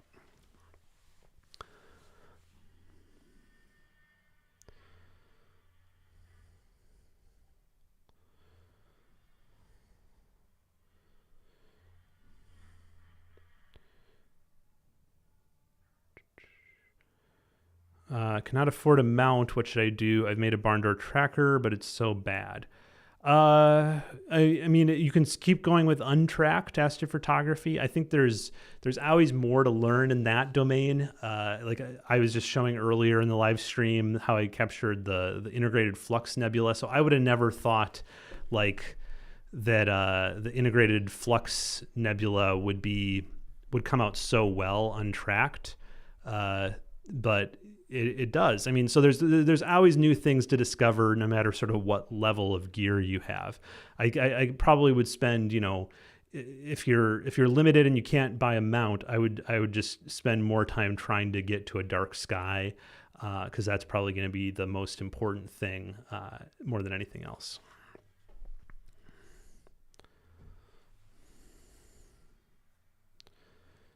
What was the most difficult DSO you shot, and what was the challenge? Let me look through my Instagram here.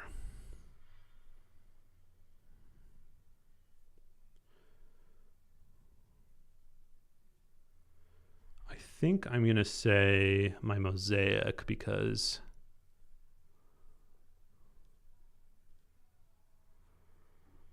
okay, I'm going to say this one because this is my biggest project to date. So it's 213 hours. And there's just so many challenges with mosaics. I mean, one of them is the more panels you add, the more you're going to find that like the gradients from the night sky over many, many nights are hard to deal with. You really have to get good at like correcting those before you blend the mosaic together.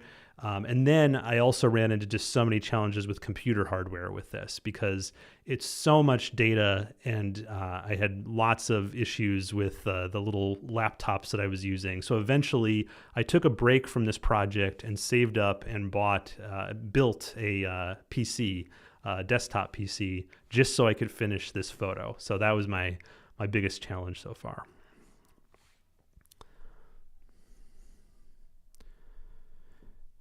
Is there any proper way to polar align when you're near the equator, around 8 degrees north? Wow, that's really far up there.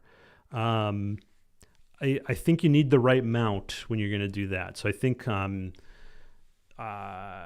of these newer mounts that have come out, like the AM5, are better for that, because their latitude base really is more adjustable for really, really high and low latitudes.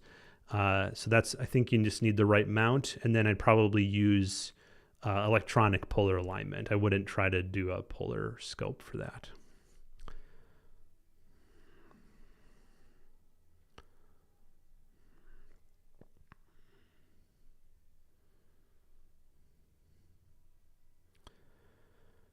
What's your opinion on the Pentax K1 DSLR? I've never used it. I think that one either has Astro Tracer or you can add it on, and that allows you to do some kind of tracking like stuff on a stationary tripod. It's something I'd definitely want to try, but as a Canon user, it's hard to sort of switch systems, and never gotten around to it. But maybe someday I'll try that Pentax Astro Tracer system. When are you going to get a Rasa, or are you saving for a Rasa 11 or Rasa 14? I don't know if the Rasa system is that interesting to me. Just the not being able, or maybe some of the bigger ones you can use a filter wheel, but I'd have to look into it more. I don't know. I think I might just get like a 12-inch a Newtonian before I got a Rasa with the more traditional focuser, instead of having it all in the front, having it in the back, or on a Newt actually it'd be on the side.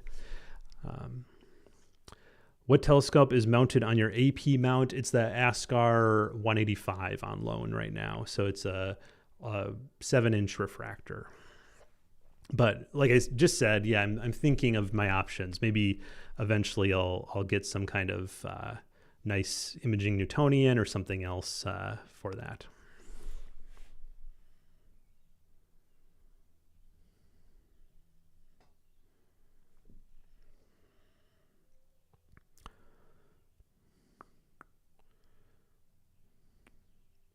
Hey, thanks for joining Light by Blue Seed, and thanks for the congrats on the observatory. Yep, that's what I'm in right now, for anyone that couldn't tell, so it's been fun to have, definitely. Oh, Lubo in China says triple Rasa on a big mountain mono configuration. Yeah, that would be the dream, but I'd have to save for quite a while to do that, because I've used all my funds to sort of build the observatory and get the astrophysics mount. So I'm back to zero for astro savings. So I'd have to save up for a number of years again.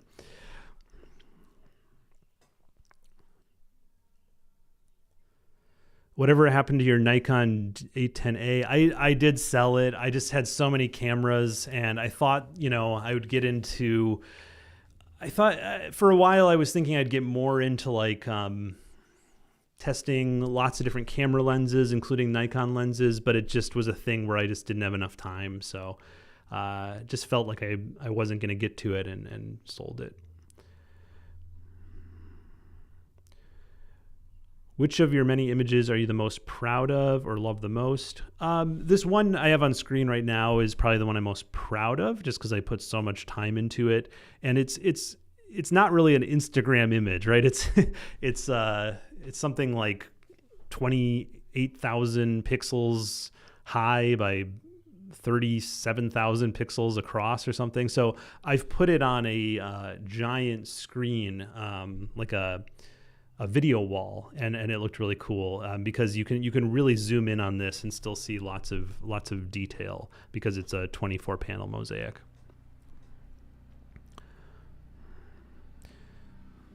Any updates on the homemade tracker? Would love to hear more on the topic. Yeah, you might mean the barn door tracker, or you might mean that OG star tracker that was 3D printed.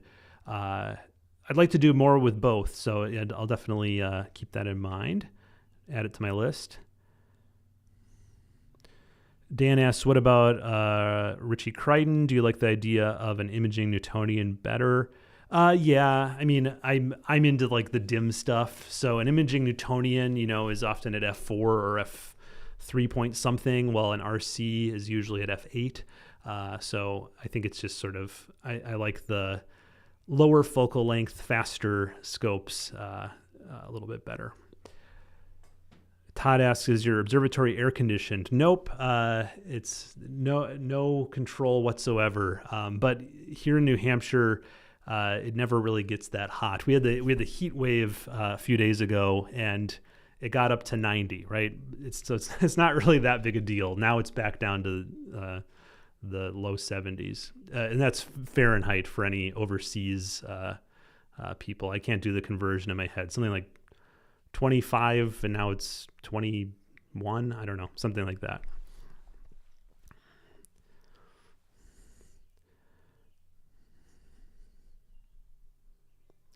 Budget narrowband filters. If you're talking dual narrowband filter for like one-shot color, I really like the SVBony SV220. It's only like $150 or something like that. It works really well, and it's 7 nanometer band passes on HA&O3. In terms of budget for mono, probably what's the brand? They make Optolong, I think, is a good brand for that. I think Optolong. They make 7 nanometer filters, I believe, that are pretty. I think budget. I don't know if there's something even cheaper these days. Maybe ZWO. I think maybe it's even cheaper budget narrowband filters. I think would work good to start.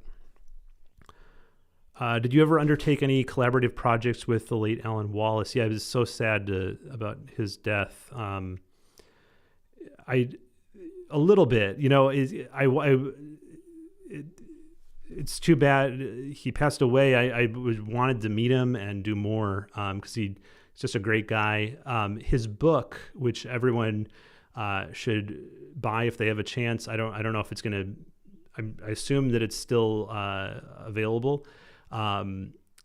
I have he asked for just like one image from me in his book. So that's the one sort of collaboration I have with Alan Wallace, is I have a little mention in his book on tracker versus untracked. He used an image from the video I did to sort of show, okay, you can shoot the Pleiades star cluster without a tracker or with a tracker, and here are some of the differences. I just bought a Canon with a 75 to 300 lens with a tripod, no tracker. Any advice?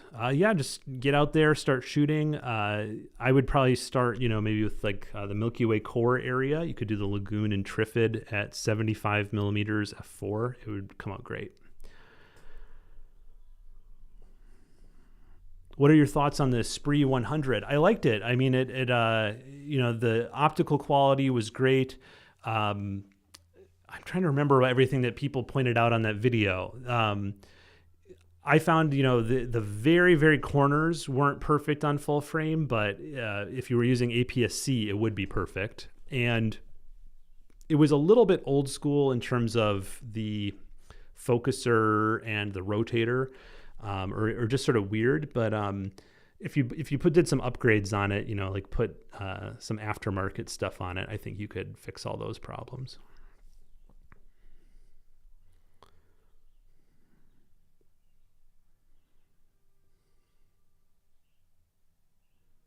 Oh, Todd said the second print of Alan's book is getting released in August, and you can pre-order it. Great, that's awesome.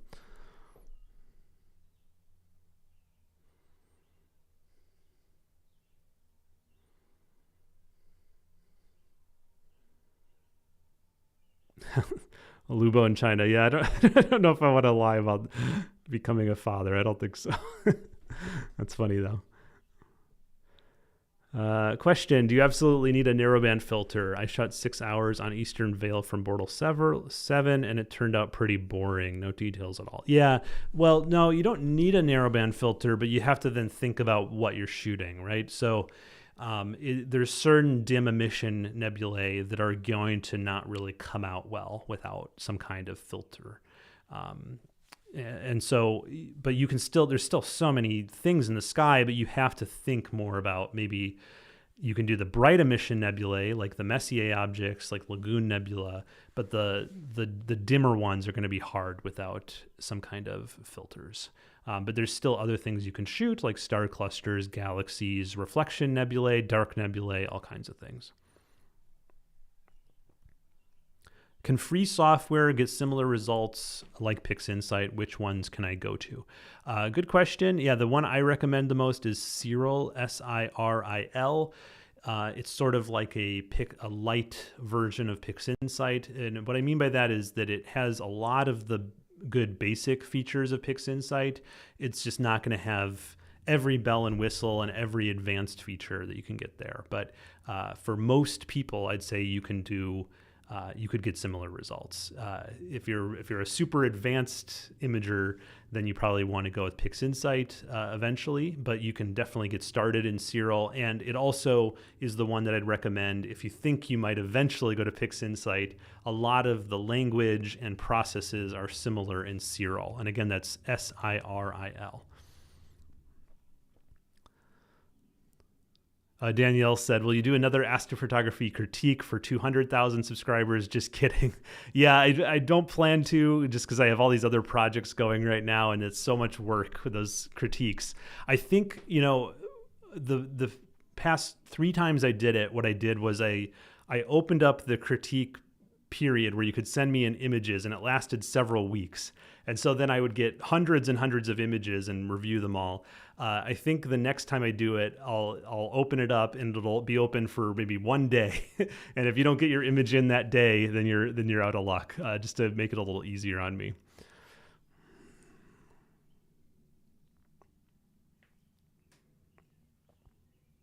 I live in northern Norway within the polar circle. Is there any good filter for absorbing the Aurora Borealis? If I'm using the Askar FRA 300 Pro for absorbing the Aurora Borealis, do you mean? I'm not sure what you mean. If you mean you want to capture them, or you want the filter to absorb it and so that you don't see it. At 300 millimeters, unless it's a really strong aurora, I wouldn't think it would mess up your pictures too badly, but maybe I'm wrong. If you're trying to capture it, usually people don't do telephoto, so I'm a little confused, but I don't think there's any real good filter for that if you're trying to block it.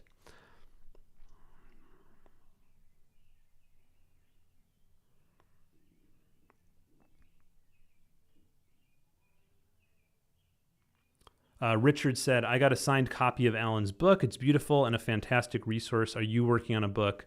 I remember you said once before that you were considering it. Yeah, I have a couple book projects in the works. So I won't say too much just because I don't want to jinx anything. But yeah, I do have a couple books that I'm working on.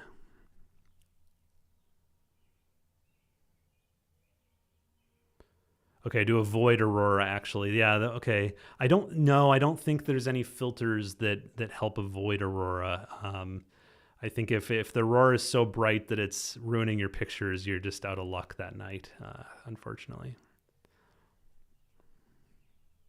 Because it's fairly broadband and it's so much of the green. Maybe if it's mostly green and narrowband filter, maybe. I don't have enough experience to say though. I think maybe narrowband filters might help. I recently used a Canon R7 and love its small pixels at 3.2 nanometers, much better resolution.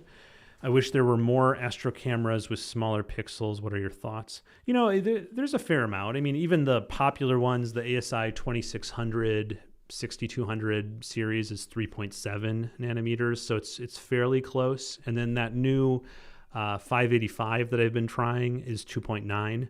So there's a fair amount out there, if you look around, of small pixel cameras that are fun to use at lower focal lengths. At-home Bahtinov mask alternative. Maybe you can cut your own Bahtinov mask out of like cardboard, if that's what you mean. Or if you don't want to make a mask at all, you could just go with the old school way of focusing, which is just, making the stars as small as possible and then taking test exposures, making sure that they look good.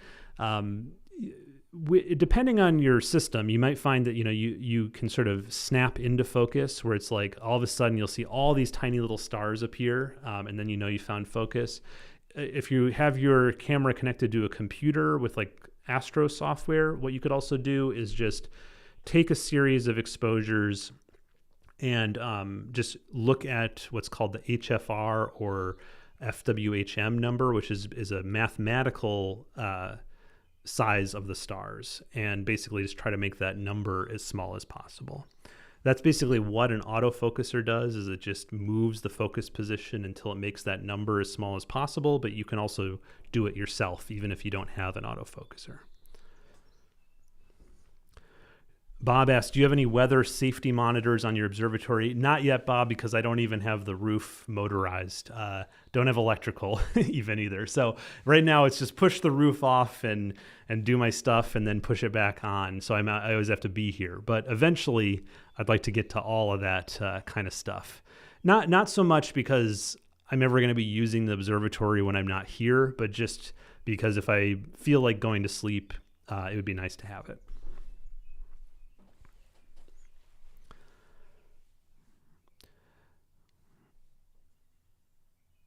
Got 6 hours so far using a SV220 dual band filter on SH2129.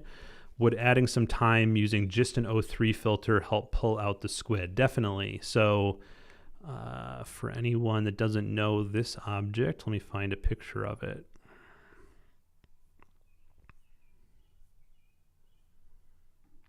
This is SH2129 here, the red part. It's also called the Flying Bat Nebula. And then this is the squid. And the question is, if you're using a dual narrowband filter, is it worth also shooting with just an O3 filter and a color camera? And yes, because when you're going after really dim, well, actually, I should say maybe. So the SV220 is 7 nanometer band passes. So there'd be no point in just getting a single line 7 nanometer bandpass O3 filter and using that with a color camera. But if you went down to like a 3 nanometer or something like that, then maybe there'd be a reason to do it. But generally with color cameras, you go with the dual band filters and just get the smaller band pass and just more and more time to go after dimmer objects. The more that I'm talking, the more that I think probably what you should do is just stick with the filter you have and just pile on the time. So 6 hours is just not enough. You need to do maybe 20 and see what you get after that.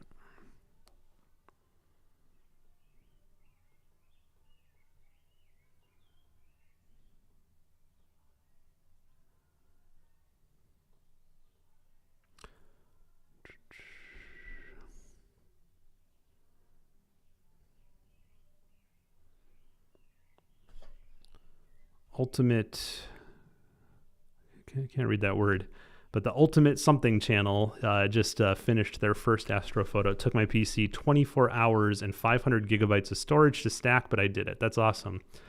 Yeah, that's the thing with not using tracking, is you just definitely need a lot of storage space when you're taking lots of pictures.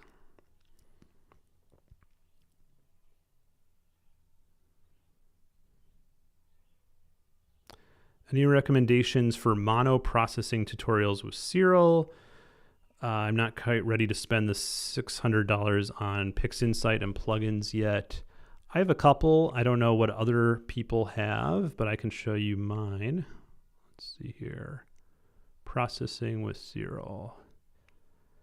Okay, so I have this one, data giveaway with LRGB tutorial. This is LRGB processing with Siril and GIMP. This one, Pillars of Creation with Siril and GIMP, is narrowband mono processing. So I have two, and in both cases, you can edit along with the same data I'm using.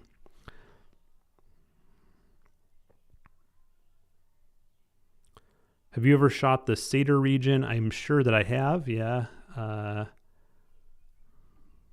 don't know how easy it's going to be to find here on my... this is pretty close to Sator, the... what is this called? The Propeller Nebula. And then it's eventually going to... Oh, here we go. This is another one I did. I think this is just a quick test, so not a huge amount of data put into this, but it's definitely a cool region. It's also called the Sator butterfly. So this is sort of like the body of the butterfly, and these are the two wings.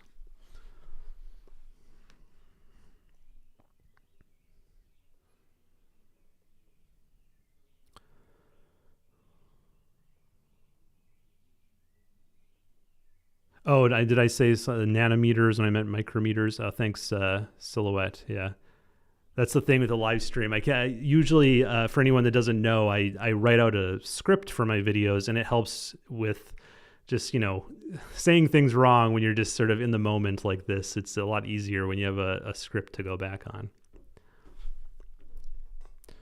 Thoughts on the IMX 585? I've been using it recently. I did the Cat's Eye Nebula with it. Let me pull up that picture.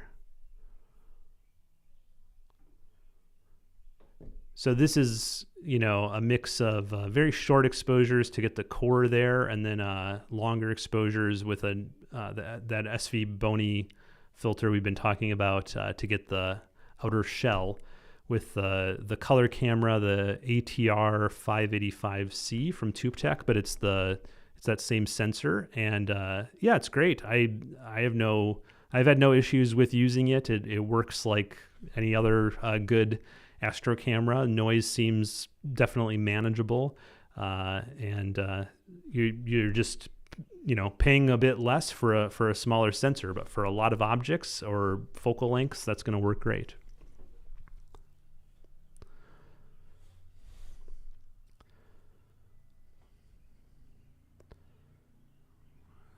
Two questions. Let's see here. Have you ever been to a Bortle 1? Yes, I've been to a couple Bortle 1s. What is it called? The Okie-Tex Star Party. That's in the Panhandle part of Oklahoma, right above Texas. And that's, I think, a Bortle 1 sky. It's a very nice star party if you ever can make it out there. And then Death Valley National Park I've been to as well. And there's parts of Death Valley that aren't going to be Bortle 1, but if you go out to what's called the Playa, like I did, you need a 4x4 vehicle. That's definitely Bortle 1, and it's a very cool spot to do some stargazing. And what was it like? It's amazing. You know, what the really cool part about it is that, especially if you go somewhere like Death Valley, you have this feeling of like being enveloped by the sky, because even when you look out at the horizon, it's just perfectly dark. So you just feel like you're in this bubble of the night sky, and that's incredible. I've never felt that except at Bortle 1 sites.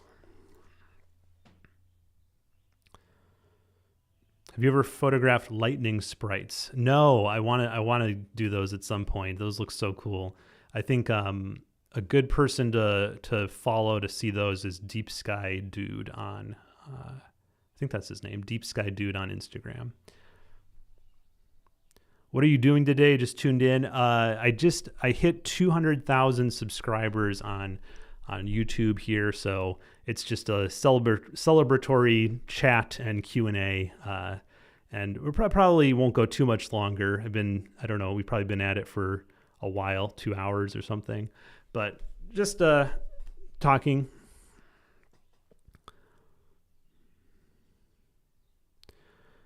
What do you think about the ZWO AM5? Is there a better mount than the AM5?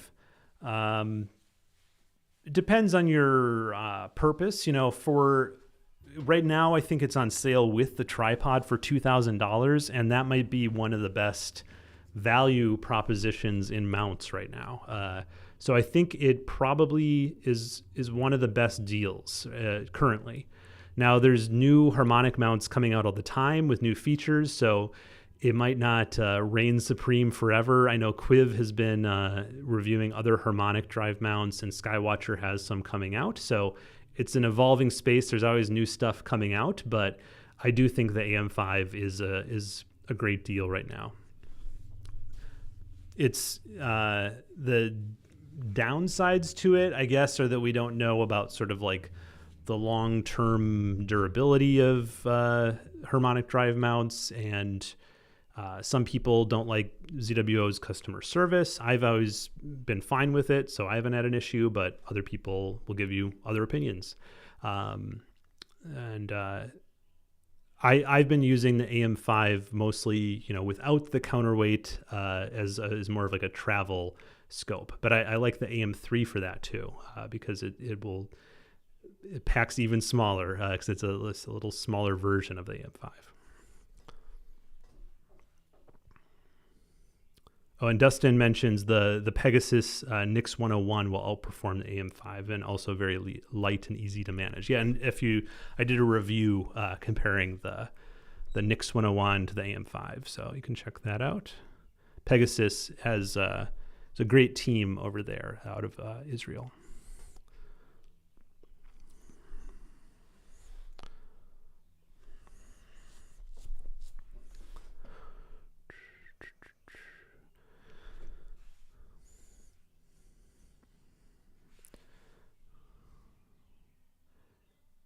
Have you had any experience with on-step mount system?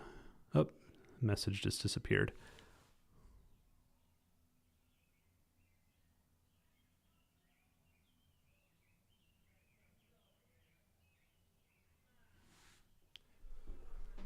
With the arrival on the market of several of these new mounts, isn't it a good idea to wait for some good deals on German equatorial mounts? Yeah, I mean, it's possible that the more classic style mounts like this EQ6R here are going to eventually drop in price. I haven't been keeping track of what the prices are, but the other thing that might happen is, like, when everyone was moving to mirrorless camera bodies, you'd see tons of good deals on DSLRs and DSLR lenses. So we might find that as people move to harmonic drive mounts, that there's good used deals on regular, heavier gems.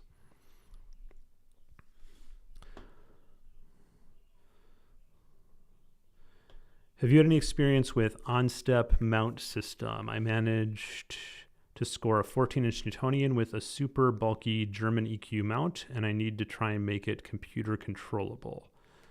No, I don't think so. I mean, I think OnStep is this like sort of open source system that a lot of different mount manufacturers and mount controllers can use. So I think that's like the tech, but I don't know if there's like a specific motor with the Newtonian. Comes with a bulky German EQ mount.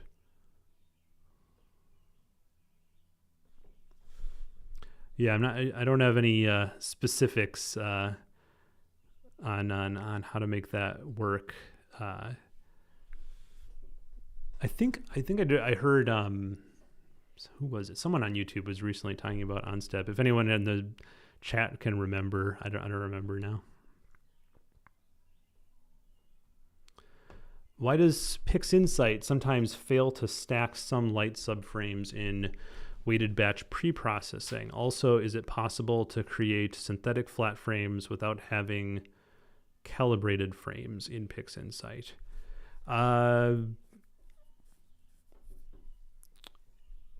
It's probably failing to stack certain light subframes if it's not finding enough stars, like if there were passing clouds, but there can be a lot of reasons why it would not stack some.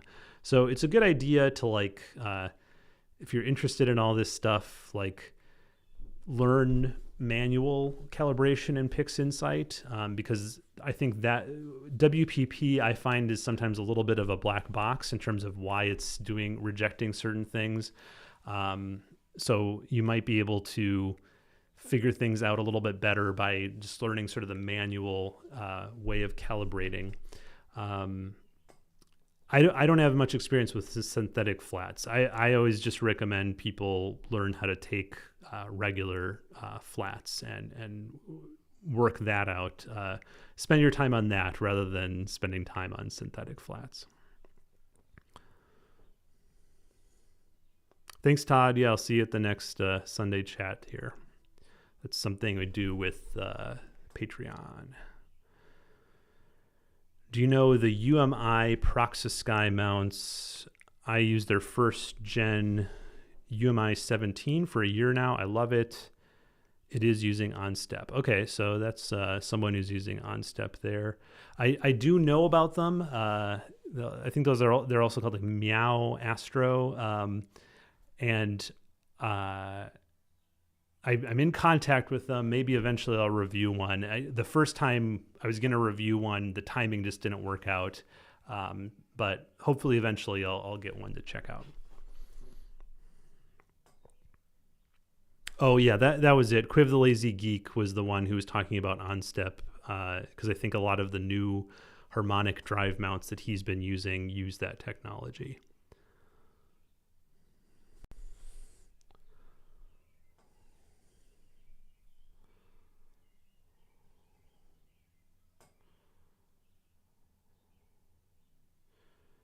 Jack asked, do you have a Discord group?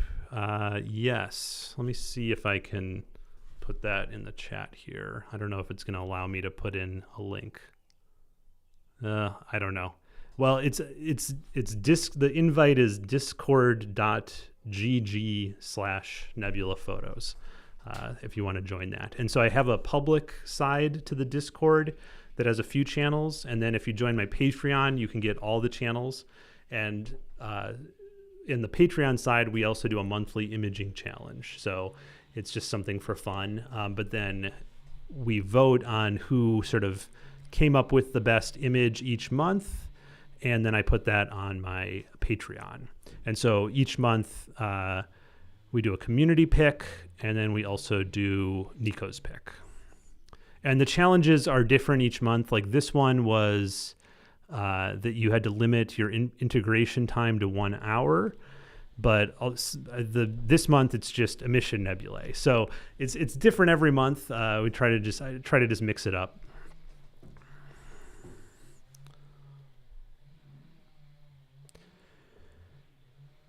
I've been reading a lot that darks and bias aren't really necessary with modern sensors and trying it out myself. I haven't really noticed a difference. Have you tried without? Yeah, but I don't I haven't found that. I found that I do see a difference. So I've tried and still use darks.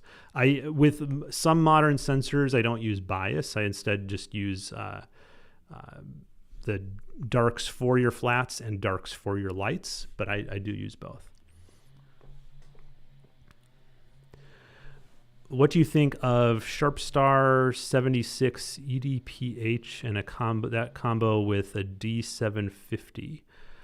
I haven't used that particular telescope, but it seems like it would work fine with a D750.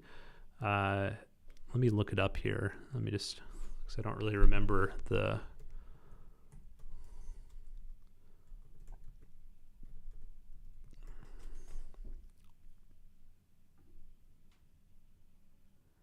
Oh, okay. So this is very similar to like the ASCAR FRA 400. Yeah, it's a good scope. I think you'll be happy with it. It really whether I'd recommend it or not really just has more to do with your mount.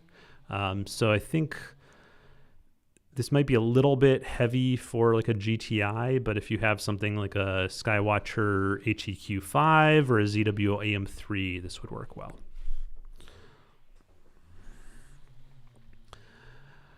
All right, I think we're gonna wrap it up here.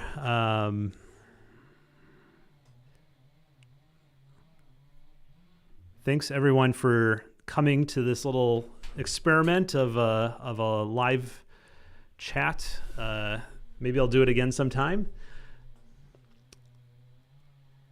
And thanks everyone also for the support here on YouTube, and I see a lot of Patreon members in the chat as well. So thanks to everyone who's been supporting over the years. It really means a lot to me, and I couldn't do it without all of you.